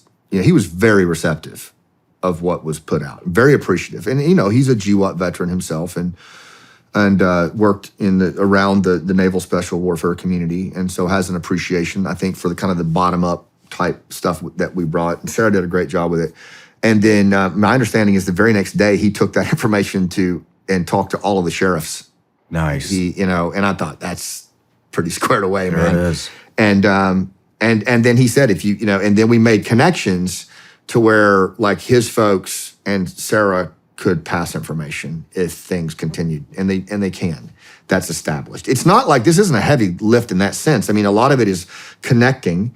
Much like what happened with Pineapple Express and these other groups, what you had were veteran groups, you had active duty folks working together, passing information to fill the gaps that the top-down institutions weren't filling. So we were, for example, in Pineapple Express and other groups, you had all these guys on the wall looking at thousands of Afghans that they couldn't discern who was who. So you had Green Berets and others on their phones. They knew who, we knew who the commandos were. We knew who the special forces were. They trusted us, and we could move them using remote comms to a right place, right time for near and far recognition signal with those young paratroopers on the gate, and then present them responsibly as highly vetted individuals to that young paratrooper so he could pull them through that 4-foot hole in the fence. So you knew who you were pulling through. It was a 20-year commando, his family, his name is this, it's on a baseball card, right? And our generation of veterans came up with that like that in that chaos. And they provided that information to fill it was truly, you talk about soft for life and military for life kind of it was that, I think. It was veterans really stepping into the breach and just helping in a relevant way. I think that's still possible. You asked the question, what would we do at home with the communities in the disarray that they are? I think GWAT veterans could play a very critical role in this. They could play a very critical role in the sense that they could help just provide information and analysis and thinking about what this could look like. They've seen these people fight. They know how they fight. They know what they bring to the party. And we have those kinds of war fighters all over the country. If we started to create red cell conversations about that, and you've got organizations like the ones that wrote this book, why not connect them to state and local leaders all over the country and allow them to have forums on Zoom and other forums where they can talk about this and what to expect? I mean, to me, that's a no-brainer, and it could be done the same way Pineapple Express and these other groups did it. We don't need permission, and I think they're already doing a lot of heavy lifting, but now I think they need to be connected to the folks at the grassroots community levels, because I think that's where this thing's going to show up. Before we dive into the individual, federal government obviously isn't going to do anything. What would you like to see, or what are some things that states can do to prepare for what might be coming? I mean, I think it varies state to state, and I think this would be a great idea to maybe bring in some state administrators who are proactive in this and let them talk about what they're doing or what they're seeing or what's possible. But what I've heard so far just in conversations, and again, this is a bit anecdotal, but there are, really solid state agency capabilities that are in play here as first responders that have looked at terrorism before. They have a good chain of command. It's really about prioritizing the effort. And I think it's really about recognizing, because it's almost like, if you think about it, in the 20-year war that we fought, you had this, because of the post 9/11 commission and all of that, you had really a pretty good architecture of federal, state, local information sharing. It was very flat, very collaborative. Coming out of the smoldering ruins of 9/11, there was a lot of cross-agency collaboration, and I think multi-echelon collaboration. When Afghanistan collapsed, they just shut down. They just stopped. And I think a lot of people are still, because there's no threat now. There's nothing to worry about. It's over. And so I think people just moved on, and they're executing their day-to-day, not recognizing the fact that there is very much a threat at hand here, probably worse than pre-9/11, yet the apparatus that had been in place for federal, state, local information sharing is not there at all anymore. It went away with the Afghanistan withdrawal. And instead, what you've got is actionable information with GWAT veterans going to the Hurricane Operations Center. That's where we are. So the capabilities, I think, are there at a state and local level to at least look at it, the problem, and go, okay, well, here's what we could do, the same way you would deal with a hurricane or some other disaster, but the conversation isn't happening. Because one of the things our federal government can really do well is to tee up the priorities and the conversations. And, they're responsible first and foremost for national security. Okay, so, Al-Qaeda is a threat. The Taliban are a threat. No, instead, the Taliban are a legitimate state actor that we're giving funds to. So by definition, there's nothing coming down into what would have been well-established channels about this threat, because the federal government doesn't see them as a threat. What you have are GWAT veterans who see them as a threat. So as a state and local leader, who are you going to believe? Wow. Let's talk about the individual. Okay. What would you tell families?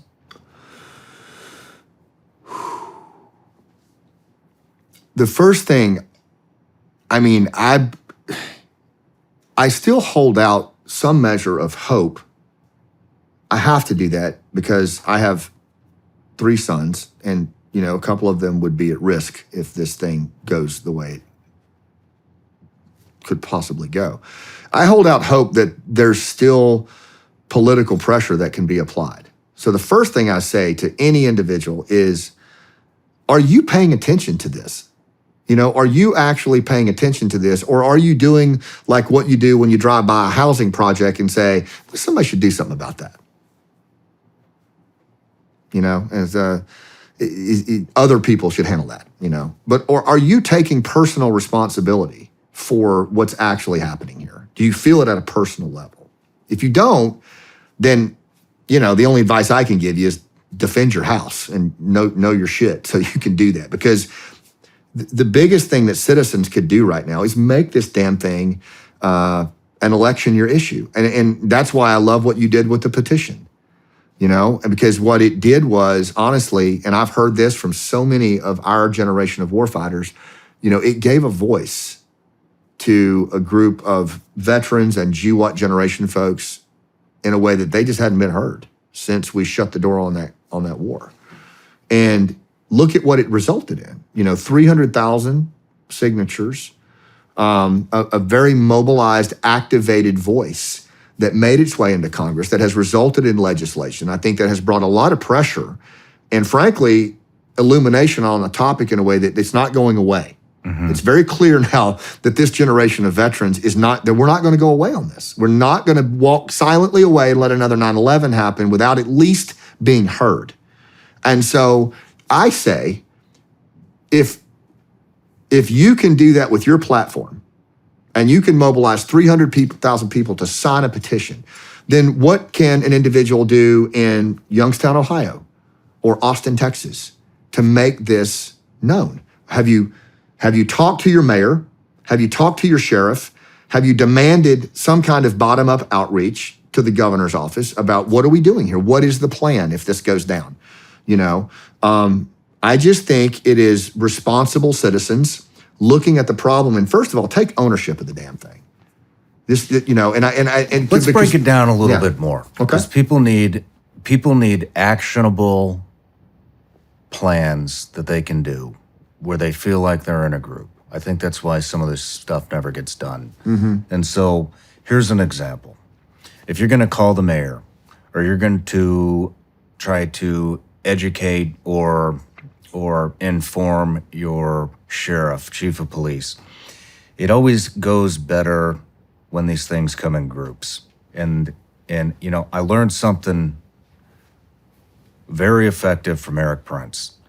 And instead of just doing the outcry, you make it a voting issue, because all of these people want to be reelected. Sheriffs want to be reelected. Mayors want to be reelected. Congressmen want to be reelected. Everybody wants to be reelected because that's their new identity.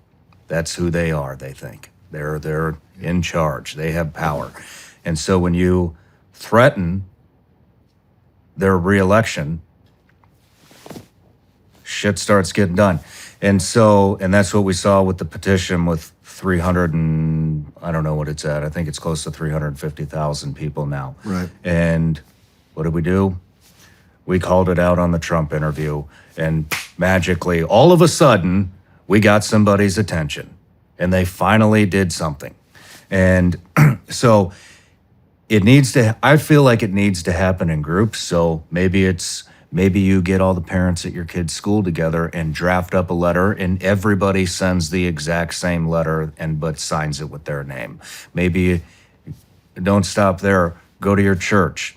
Have your pastor, get it out. Have your minister get it out. Get everybody a copy, sign it, give them the address, even address the damn envelopes with the stamp. All you have to do is sign your name on this, put it in the mail, and raise the little mailbox flag.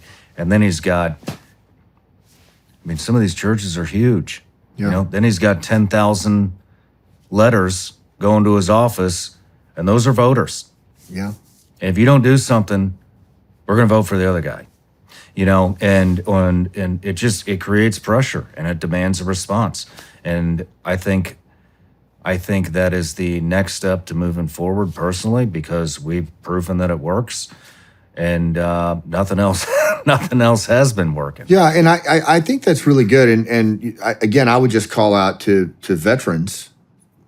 I'm speaking primarily to global war on terror veterans, but certainly Vietnam veterans of any generation, I think are well.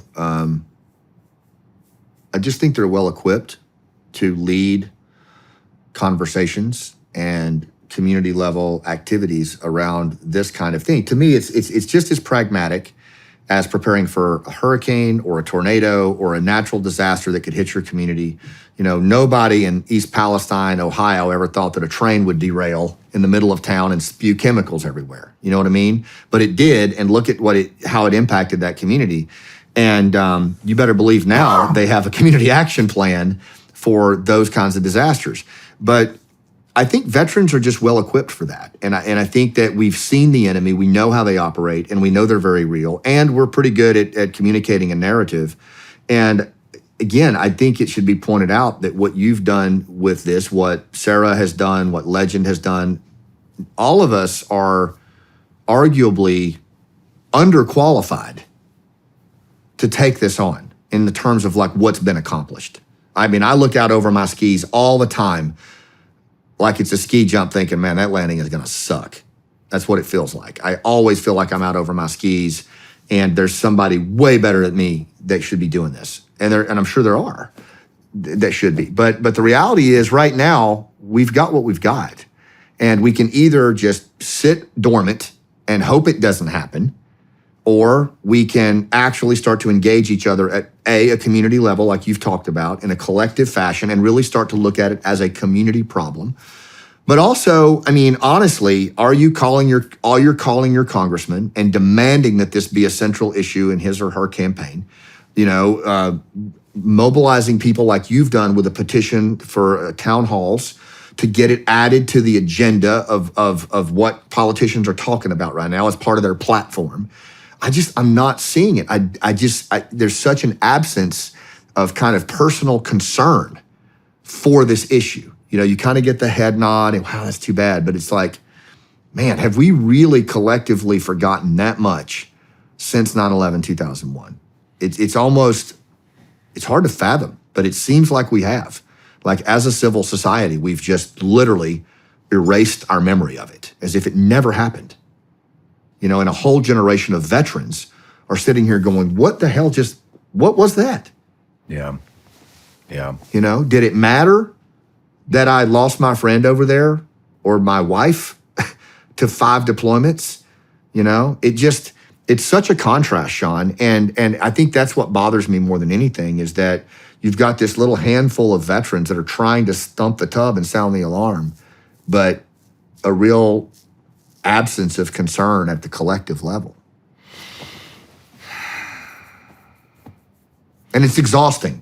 Yeah. Honestly, I want to go back to my job. I want to go back to my nonprofit. I want to go back to my life. That's what one person said to me in our chat room about this. He's like, I just want my life back.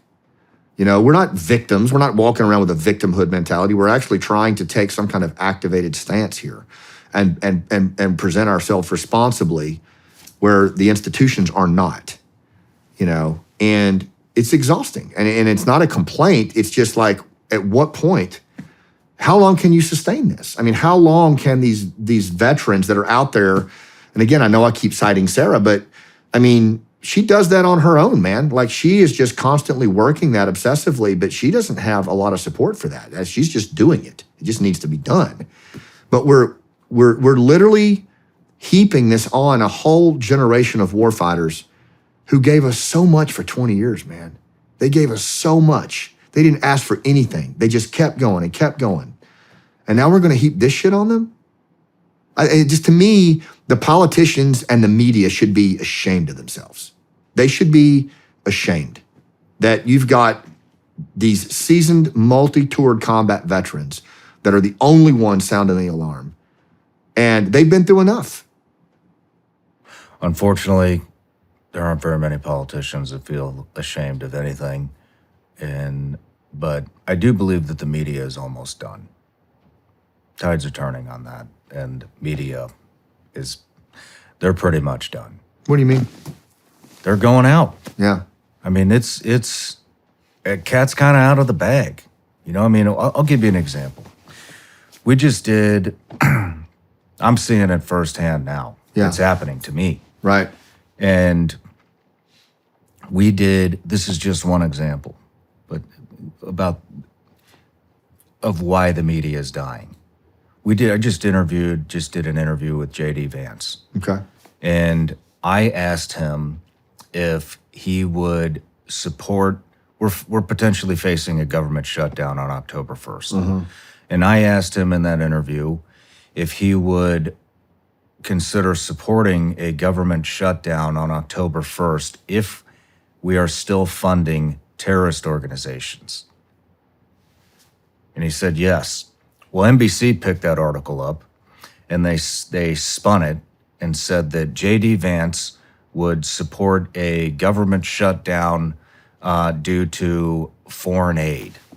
They replaced funding terrorism with foreign aid. Yeah, because that's what the government calls it. But people are seeing that. You know, there was no mention, there was no hyperlink to my interview, right. No hyperlink to any clips. There was no sourcing avenue for anybody to reference what was actually said. They just said, Shawn, in an interview on the Shawn Ryan show, this is what he said. Yeah. We'll actually put the article up in this right now. It'll be overlaid so everybody can see. But basically what I'm getting at is media's numbers are dying. Yeah. And podcasts like this one are on the rise. Yeah. And the numbers are flipped now. Now we're getting the numbers in I mean, a lot of these media organizations get like 50,000 views an hour. Right. 50,000 viewers. Well, it's like what you talked when you interviewed Masood, right? I mean, there's things that continue to come out of that interview, and frankly, that we didn't know when we went into it, that have to do with other resistance organizations, levels of competency inside each of these resistance organizations. Like you don't have the opportunity to evaluate any of that information because the news doesn't even cover it. They don't even talk about it. No one's interviewed Masood like you did and like went to him and laid that out. And a lot of the things that are falling out of that interview, some good, some bad, like that's necessary, I think, for, who was it that was telling me the other day who said that, pretty soon The highest commodity in the country is going to be truth, because you just don't know what's true anymore. Yeah. There's no way to know what's true. And what you said that NBC did with that interview, like they didn't even cite it or source it. Just so how do you know what's true unless you do these long form conversations where there's plenty of opportunities for you and me to screw up, plenty of opportunities to say things wrong, but also plenty of opportunities for people to get a sense of you, a sense of me, and start to get a sense of themselves. Yeah. You know, and we just don't do that anymore. And when you're dealing with these kinds of topics, honestly, what people have told me about Pineapple Express in the book is I had no idea that our Afghan commandos went through that. Yeah. You know, I had no idea that the Minister of Women's Affairs, the most wanted woman in Afghanistan, was not even picked up by the State Department, but rather had to jump in a shit canal and get guided by veterans and the 82nd Airborne to even escape. You know, one of 4 female ministers in the whole country. Like, so I think I see your point. Like the whole thing is kind of being upended, and I don't know how that ends, but right now it's the only place to go for anything involving truth, I think, are these long form interviews. Yeah. Well, I mean, even on top of that, look at what's happening. Yeah. The media is having to cover what we're talking about on this show. Yeah. Because they can't pull what off. They cannot pull off what we're doing. How crazy is that? It's crazy. And I think institutions the same way. You know, institutions are, I can tell you during Pineapple Express, and I'm not alone in this, there are several volunteer groups that have told me similar things. I got calls from the chairman's office of the Joint Chiefs of Staff, a special advisor to Kamala Harris, several congressional leaders, all asking for Pineapple Express to get out their favored Afghan. Now, these are institutions within the United States government that are doing this, calling the cell phone of a friggin', you know, retired SF dude like that's been a playwright for 10 years. I'm not exactly, you know, your top pick for personnel recovery. Mm-hmm. But that's what was happening, you know, and I think that's continuing to happen. I think if you look at Ukraine, if you look at Haiti, if you look at what happened in the Gaza, anytime now you see a non-combatant evacuation or a mass personnel emergency, you see these veterans groups rushing into the fray. And there are these pre-illuminated networks now that are getting all this shit done. And they're tied into these apparatuses on the ground. I've never seen anything like it. But I think it is here to stay. You know, I think you're going to see now these networks, these bottom-up networks doing amazing things to fill the gaps when nobody else is coming. And going back to your original question of what's that going to look like at a community level? What can individuals do? I can't speak to the very specifics, but what I can say is I think you'll see those same networks rise up as long as the comms stay in place. Mm-hmm. That you saw in Afghanistan, that you'll see these just really organic networks that are both formal and informal working together at light speed to get stuff done. Why not connect them now? Yeah. And introduce them to each other so that they know who's who, the relationships are established, and the pre-existing conditions are in place for if something goes down, you now have these eclectic groups that can light up and work the problem. Because I think it's the best shot we got. I think you're right. Let's move into, I mean, since we've given plenty of examples of people who realize nobody's coming to save them and making moves. Yeah. I'm doing it, you're doing it, Sarah's doing it, lots of other veterans are doing it. Let's move into your book, Nobody's Coming to Save You. Why did you write this book? It was really what happened in Afghanistan at one point. Monty, my wife, it was really, you know, everything was happening so fast. All my clients were gone. You know, our nonprofit play had just been shelved at this point because I'm just myopically focused on trying to answer the phone and try to help buddies that I knew get out. And at some point, Monty just said to me, she said, why are we doing this? You know, I mean, there was a point in my life in 2015 where I was standing in a closet holding a pistol, you know, when I came out of the Army, that a very dark place in my life, in my transition. And I think for Monty, that's where she saw me heading back to when the country collapsed like that. And she's like, you know, just why are you doing this? You know, it just makes no sense.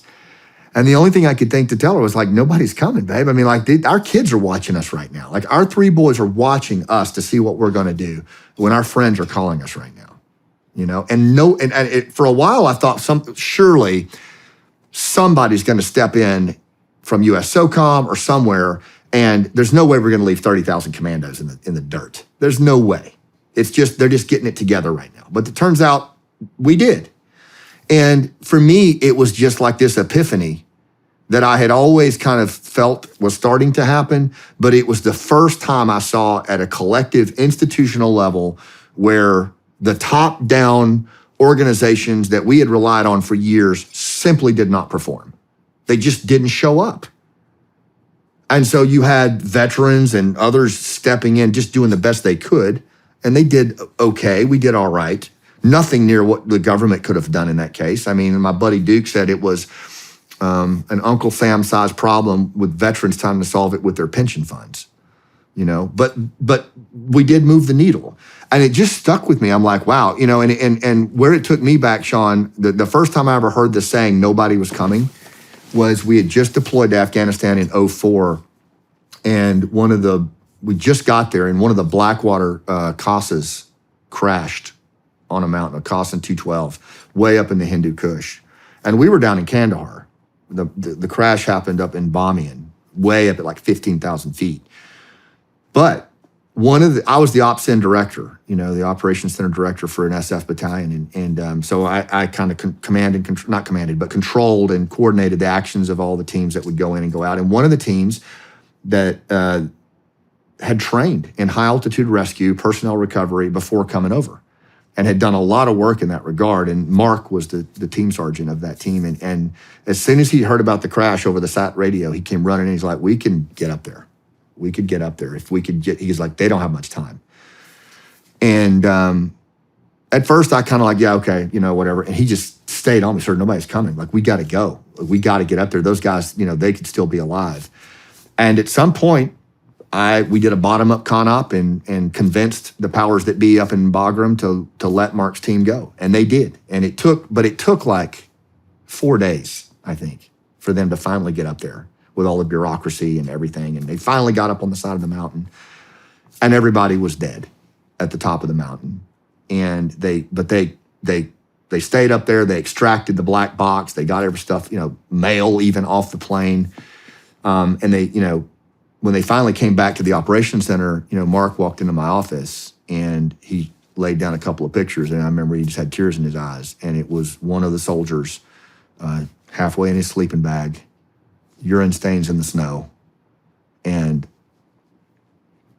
a couple of cigarette butts, you know. And he just looked at me, you know. And he's since passed on, but I never forgot that, you know, because I could have moved faster. I could have pushed harder. I could have done a lot more, you know. And he was crystal clear nobody was coming, that we needed to go. And I just promised myself, I'm like, that will not happen to me again, you know, in my lifetime. Like, if that will not happen again. And I've tried to like live that life, you know, where if it's clear that there's an institutional shortfall, if it's the right thing, you step in the arena anyway, you know. But Afghanistan was the most glaring example of it for me. And it really set me forward to put this book out. You know, I love how you started the book with, what was it? Is it The Churn? Yeah, The Churn. The Churn. Yeah. You know, you were talking about building rapport at the very beginning of this interview. And what I remember about that chapter is you guys, your SF team, embedding into a village. Right. And fighting off bad guys. Yeah. Night after night after night after night after night. And it sounded like the villagers had zero trust in you. Right. And you were persistent. You and your team were persistent. Night after night, you protected that village against the bad guys. You led by example. You proved to them that you were there to fight alongside with them. And then eventually, one guy started to return fire with you guys. And I would like to, kind of make that this is what's happening right now. Yeah. Yeah. In a different way. We are opening different conversations that have to do with national security. Yeah. And for whatever reason, a lot of people are afraid to speak up and talk about certain subjects today. But we continue to lead the way, and we continue to have these conversations over and over and over, and some of them get pretty dicey. We've gone halfway across the world to have them. Yeah. With a guy whose dad was assassinated in an interview. Yeah. And and what I'm noticing is media is starting to pick this up. Other podcasts are starting to pick this up. The conversation's getting bigger and louder, and the information and the threat is being disseminated, and it's by being persistent, letting them know it's okay to do this, and I think that kind of goes hand in hand with the first chapter. It does, and honestly, you talked about the churn. So with special forces, and I think this is true with all special ops and even combat veterans in Afghanistan. But special forces by doctrine, they get dropped into low trust, at-risk areas where there is a ton of conflict, right? And that's by definition why they're there, and it's usually a strategically relevant area. Then that Green Beret team will go in, and they should work by, with, and through the indigenous people in that area to build social capital or relationships, rapport, trust over time. And then ultimately, as you said, inspire those people to go up on rooftops and fight back, right? To fight back from the inside out, the bottom up. And that is the nature of unconventional warfare. Like, that is the bread and butter of Green Berets. That's what they do. And there's a lot of, I think, a lot of confusion out there on the different special ops groups. But like at the heart of Green Berets, that's what they've done since World War II with the OSS teams working with partisans in Europe. Is they would go in, the Jedburgh teams, and they would mobilize these partisans, build trust, and then combat advise them shoulder to shoulder against infrastructure and the things that we talked about earlier. So I had the privilege, when I went into Afghanistan in the beginning, it was payback for my buddy Cliff, like a lot of Americans. It was walking the enemy down for 10 years. But then halfway through the war, we realized we were losing. And we started doing this program called Village Stability, where we lived and operated in these villages, and we worked alongside tribes to do that, and other Afghan communities. And in doing that, Shawn, it was, I was one of the ones fortunate enough to be a program director for that. So I bounced between different villages, and I saw these different teams doing this work. And what really stuck out to me every time is they were going into these low trust areas. I mean, they just churn of conflict. And then they would establish trust and rapport at a local level, just using old school interpersonal skills. And then over time, they would build that social capital out until the collective would stand up on its own. And I was just blown away by that over the years. But then when I got back to the States in 2013 and started going through a transition, one of the things that really sent me off the edge in my transition was coming back to a country I didn't even recognize anymore. So divided, so much just conflict with ourselves. Sebastian Junger says it in his book, Tribe. Most combat veterans are more than willing to die for their country. They just don't know how to live for it, because it's hard to know how to live for a country that's tearing itself apart along every imaginable line, from race to politics to religion. And that really put me into that spiral that I went to in my transition. I was like, what was the point of going over there and fighting to keep it over there when we're tearing each other apart here at home? And for me, I knew that there was like something I could offer to that churn. I'd seen it my whole life, but it wasn't a lot of the cool guy stuff that you see special. It was interpersonal skills, storytelling, active listening, building trust, building rapport. When the reaction is you want to reach for your gun, and that's what these NCOs taught me in special forces, was how to do that. But every time I would try to talk about it or do it, I would just get stuck in my throat. I had so much anxiety and survivor's guilt from it. I couldn't get in front of people at all. I was petrified. And I think you and I have talked about this. Like, it was really hard for me to get in front of people and share those lessons, even though I felt like I had a ton of content to do that. And ultimately, I ended up studying storytelling under this ex-NFL player who had learned storytelling as an actor and a playwright, and he started teaching me. And then I started bringing that into talks that I would give from the stage. And ultimately, what I realized was, man, the churn is here. The churn, the same churn that was kicking our ass in Afghanistan, it's in this country. You know, we're more divided and disconnected than we've ever been. We're acting like tribes, you know, instead of out of many come one. And so what I decided for me for the rest of my life was, I'm going to pour the rest of my years into building a methodology of interpersonal skill sets and rapport building and communication skills. And I'm going to teach that to leaders in corporate America, in communities, nonprofits, wherever I can, how to use storytelling, active listening, nonverbal communication to build relationships when it's hard, when people are scared, when they're angry, when nobody's coming. And I've been working on that for 6 years. I've rewritten this damn thing probably 15 times. But after Pineapple, and after we did the play Last Out, and Gary Sinise picked it up, and people just kept asking, like, well, how did you do Pineapple when you didn't have any money or authorities or resources? And how did you do a play that Gary Sinise produced when you're not even a trained actor or you've ever written a play? And the answer was old school interpersonal skills and relationships, building social capital and surrounding myself with people who see the problem the way I see the problem and who are better than me. And then building that collective in such a way that we can take on any kind of ambiguity or wicked problem.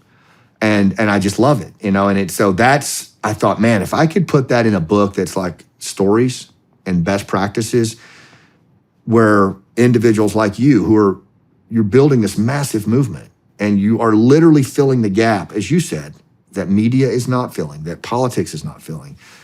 If I can pour into you supplemental information on, okay, here's how storytelling actually works on the brain. Here's how active listening actually works. If you ask questions that start with what and how, you have a much better chance of establishing reciprocity, you know?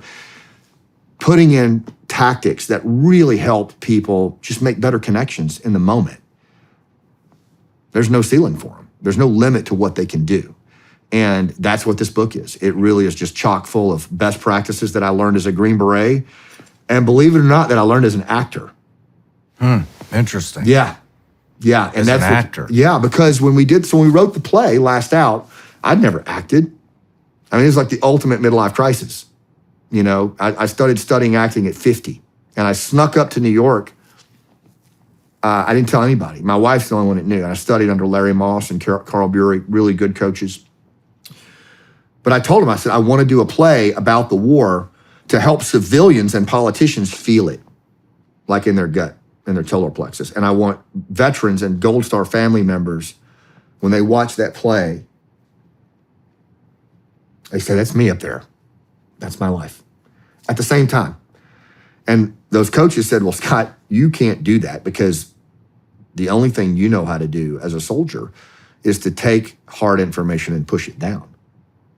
And as an actor, you have to take the armor off, and you have to have all those moments with the audience. You have to be completely exposed. So unless you're willing to do that, it's not possible. Give it to an actor that can do it. And I was like, well, what does it take to do that? And they said, well, about a year. And so I started training in diaphragmatic breath work. And what I learned, though, Shawn, what was astounding to me was that the theater community is really good at getting in front of a group of people they don't know and being super present and available on things that are very emotional and feeling it with the audience. So if you think about that, if you go into a negotiation where you have to get in front of your teenager that's been bullied, whatever, it's this, you've got to be there. You've got to be present. You've got to be available. You've got to be intentional. That's the leaders we're missing right now. We're missing those leaders that have been scuffed up and that are just real, and there's no armor. They're just here. I think that's why people are so drawn to the interviews that you've done and stuff. It's because it's completely vulnerable. Like, you don't know what's going to happen next. And that is the ultimate definition of vulnerability, is when a leader steps into the arena and has no idea what's going to happen next, but does it anyway. And that's what acting is. But what they've done is they've developed a craft that allows them to prepare. Because what happens, we all do it. When you get in front of people and the stakes are high and there's no trust, you lock down. And so tension becomes what happens to our bodies. It's protecting itself. It's a 250,000-year response. The human operating system does this. But what we've learned is that the human operating system you can actually metabolize tension where you're fully present. And most of it's just diaphragmatic breath. It's literally breathing 3 to 5 diaphragmatic breaths before you walk into the engagement. And you go from a sympathetic state to a parasympathetic state. The acting community's known this for years. But guys like you and me, we were never taught that. Yeah. But it would have been nice to know right before I walked. Now, some guys figured it out, but the point is, these are all replicable skills that if you give that to a corporate leader or someone who runs a nonprofit or just someone who's a teacher who has to get up in front of people in high stakes moments and make a connection, there's a way to do that where you really bring the science into it and you're very skilled at it. And you own that room and you make that connection and you're relatable to that human across from you. And it doesn't cost you anything, right? And I just think that's what the country needs. We need politicians who do that.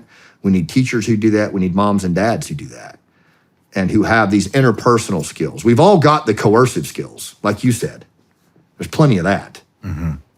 But where are the skills about just making better human connections and being a better storyteller and being a better listener?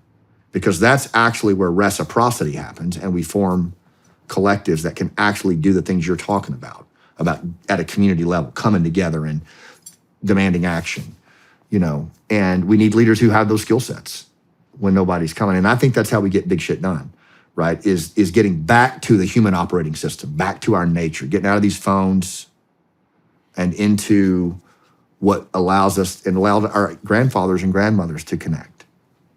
It's an old school set of skills, but it's completely atrophied, especially with COVID. I mean, you've built one hell of an extensive network. And so, we live in a day and age where human interaction is damn near non-existent. I mean, you see it every time you go to the store.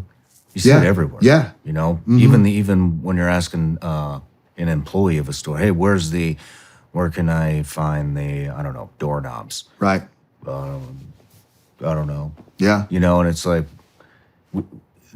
human interaction is like I said, it's damn near non-existent. And so I understand the importance of a network. You understand the importance of a network. I think a lot of people, because of the way culture's gone, have no idea how important a network actually is. And if they do, I don't think that a lot of people even have step one in how to even start to create a network, or even what kind of network they would want to create. And so what would step one be? So that's a great question. And so let's just unpack it. The first thing that I have in my book is when we talk about the churn, right? There's an old saying in special ops, it's a special ops imperative, is know your operational environment, right? It's the first soft imperative. And I think that's true today in the world that we live in. And this is the churn. And what I tell people is, first of all, you've got to understand the true enemy of what you're up against when you're trying to influence and get big shit done.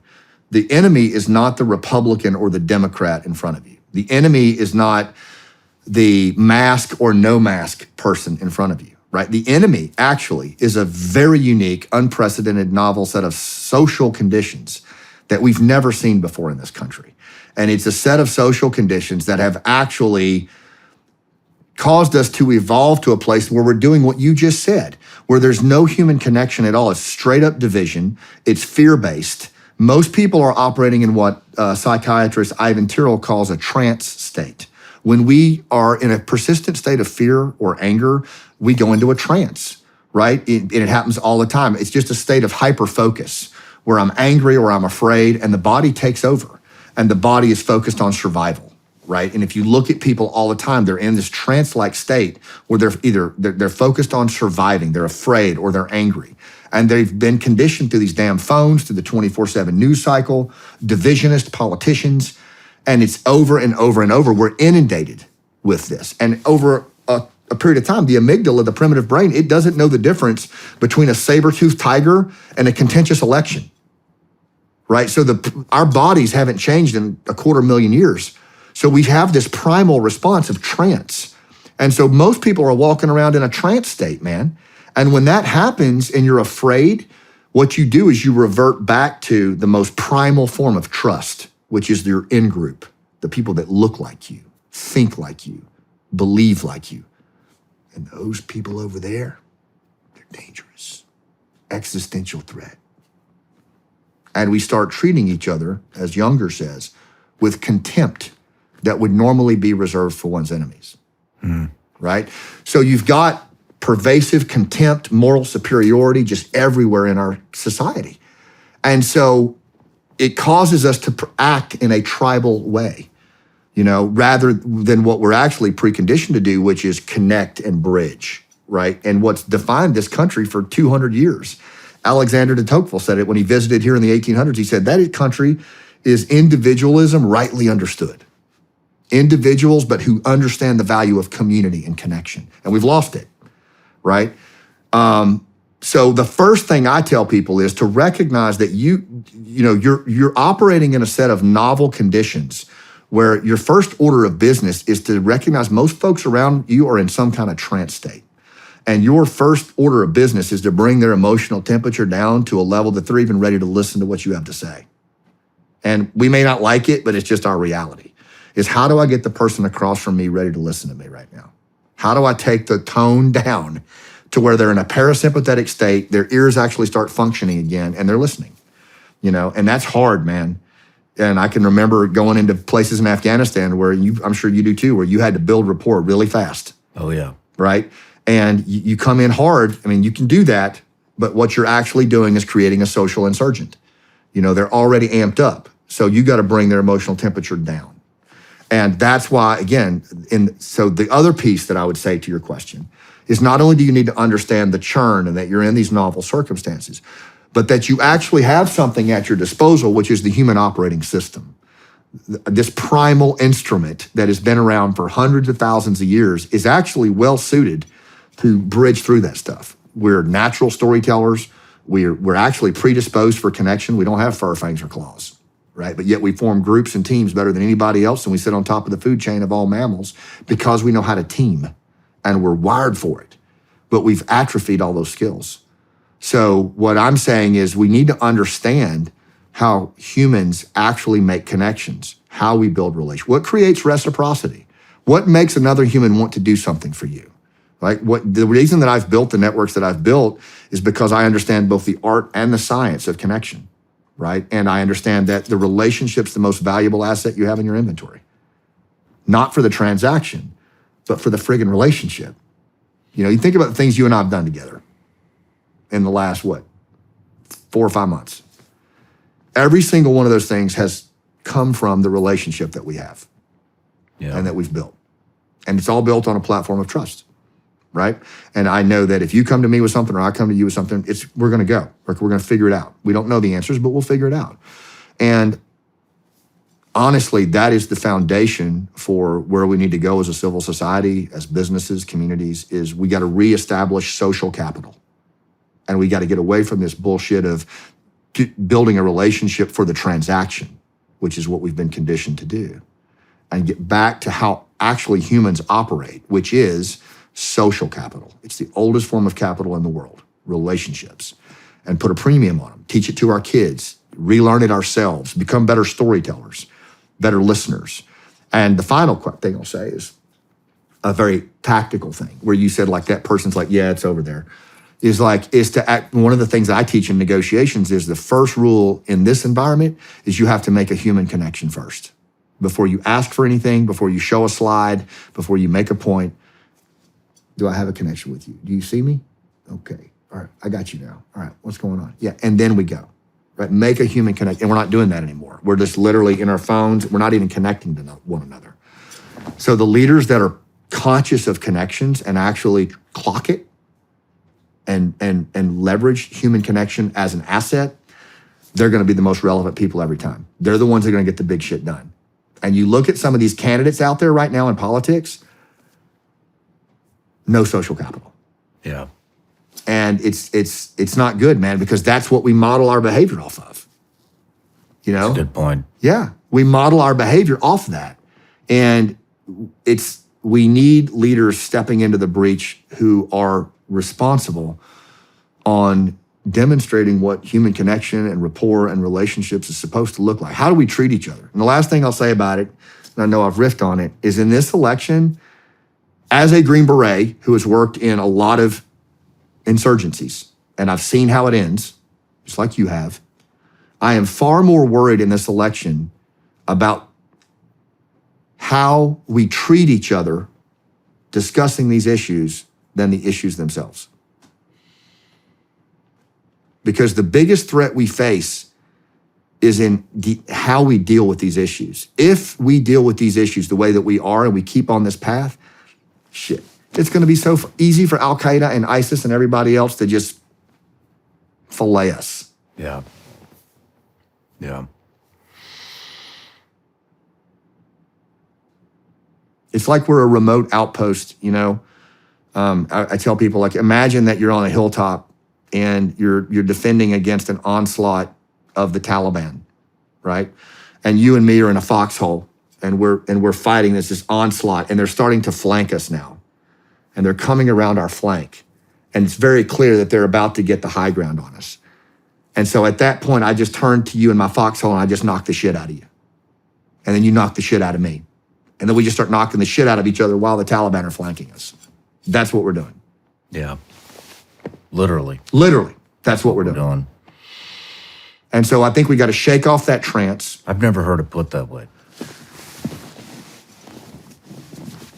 Metaphorically, I think it's exactly what's happening. And I travel all over the country, and I teach this in every industry imaginable, nonprofits. I speak on it. With the play, we do talkbacks after every play. So I spend a lot of time listening and watching what's happening in the human terrain. And I'm absolutely convinced that's what's happening. And the big reason is a lot of our leaders are what I call divisionists. You know, to have a civil society like America that is based on bridging across in-groups and out-groups, right? Out of many come one. That kind of trust is not a normal trust in the mammal community, right? Mammals, when we group and we trust only the people in our group or our den or our pack or our clan or our tribe. That's who we trust. But we've built a society that we actually trust beyond race and religion and politics. And it's pretty astounding, honestly, but it's not a natural thing.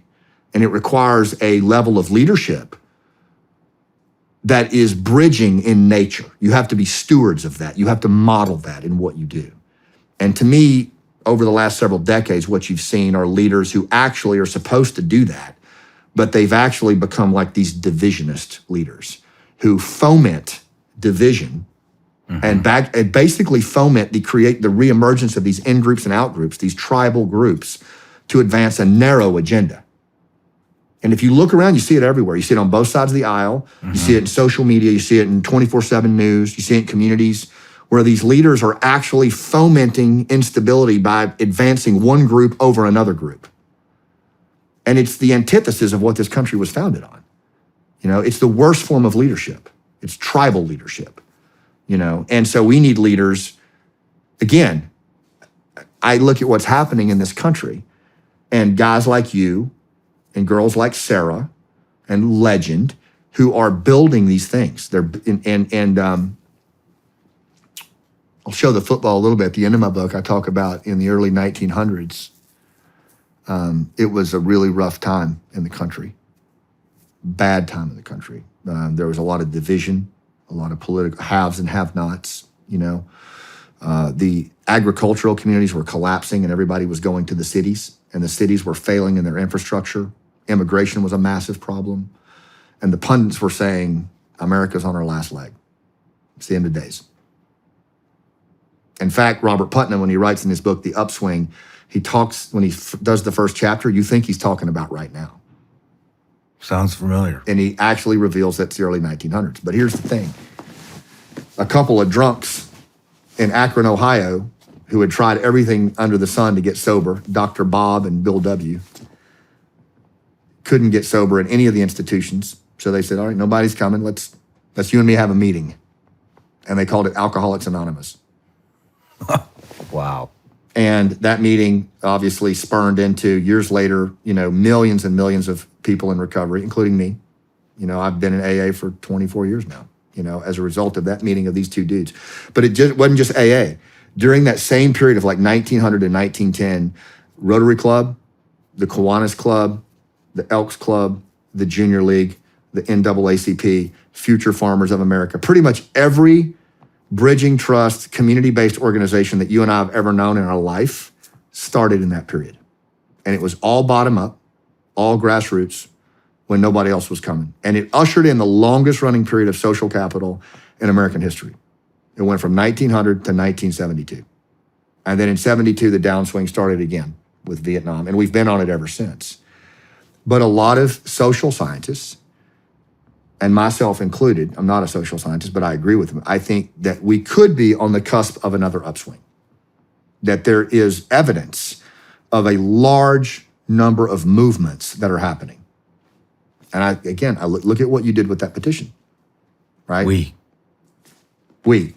But it is exactly the kind of upswing that the country's going to need. And I think if precedent is our guide, what that did was it also put a tremendous pressure on politicians. Most of the reforms in the National Park Service against monopolies, Theodore Roosevelt did during that period because of the pressure that was coming from the bottom up.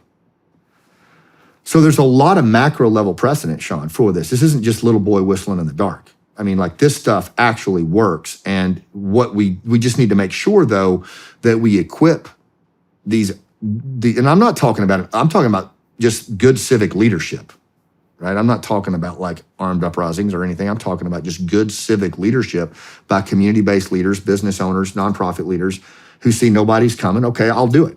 And plus we've got the advent of this technology, the phones, and that's what made Pineapple possible. It's what made the petition possible, was actually putting into play this technology to do that. And so I think there's still reason for hope. I really do. But we can't be amateurish about it, and we can't be casual about it. We've got to train ourselves. We've got to be great communicators. We've got to be able to build these networks you were talking about. And it can't be discovery learning. Like, you got to have game. And we don't have a lot of time. I think that's the perfect way to end this. Sounds like we need to start something. Yeah. Or maybe it's already started, and we just need to continue to illuminate it and call it out. And I think, again, platforms like the one you've built are going to be critical. And what I would say to you, and I would say to people who are going through this, most of the time you're going to feel like you don't know what the fuck you're doing. And you're going to feel like that you're not the right person. And I know you and I have talked about this, and I've had these conversations with myself, with my wife. And I think it's part and parcel of what we're doing here. You're going to feel like you're an imposter, or you're going to feel like you're not the right person. You're not going to be the one strutting in the end zone or spiking the football. It's going to feel clunky and ugly and hard and isolating at times, but it's actually a metric to tell you you're right where you need to be. We have had a lot of those conversations. We have, and there'll be more. Thank you. Yes, sir. Well, brother, I got to say one thing. I think we need to have a panel in here with me, you, Sarah, and hopefully Legend. Although we would probably need that could be tricky. Yeah, would be good. But I think that would go. I think it's important. I think it needs to happen. So let's set that up. But yeah. But I think that is I just feel like that's the perfect way to end it. It's a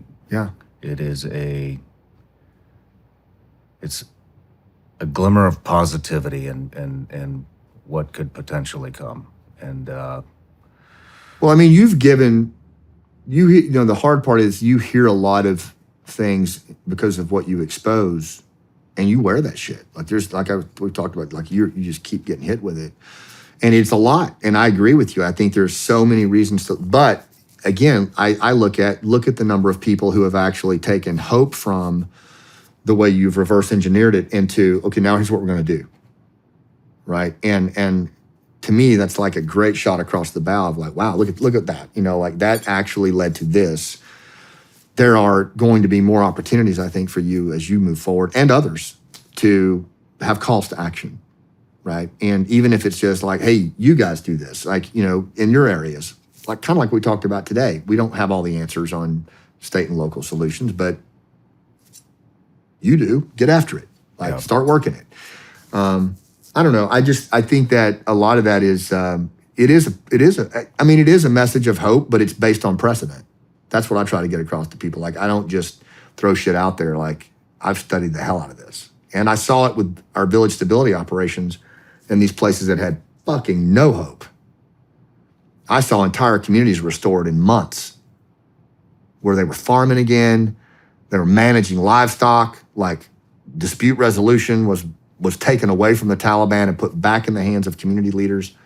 And then Green Berets is like disappeared back into the woodline, And I'm like, fuck, we can do that. Like, we can do that shit. Fuck it. I'd rather go out that way anyway. Yeah. So we'll see what happens. Well, Scott, Nobody is Coming to Save You. It's out October 1st. It's linked down in the description. Everybody go buy it. And Scott, once again, man, I just thank you for coming. Thank you for being my friend. Absolutely. And, same here. God bless you, brother. Bless I you, love man. you. I love you too, pal. All right.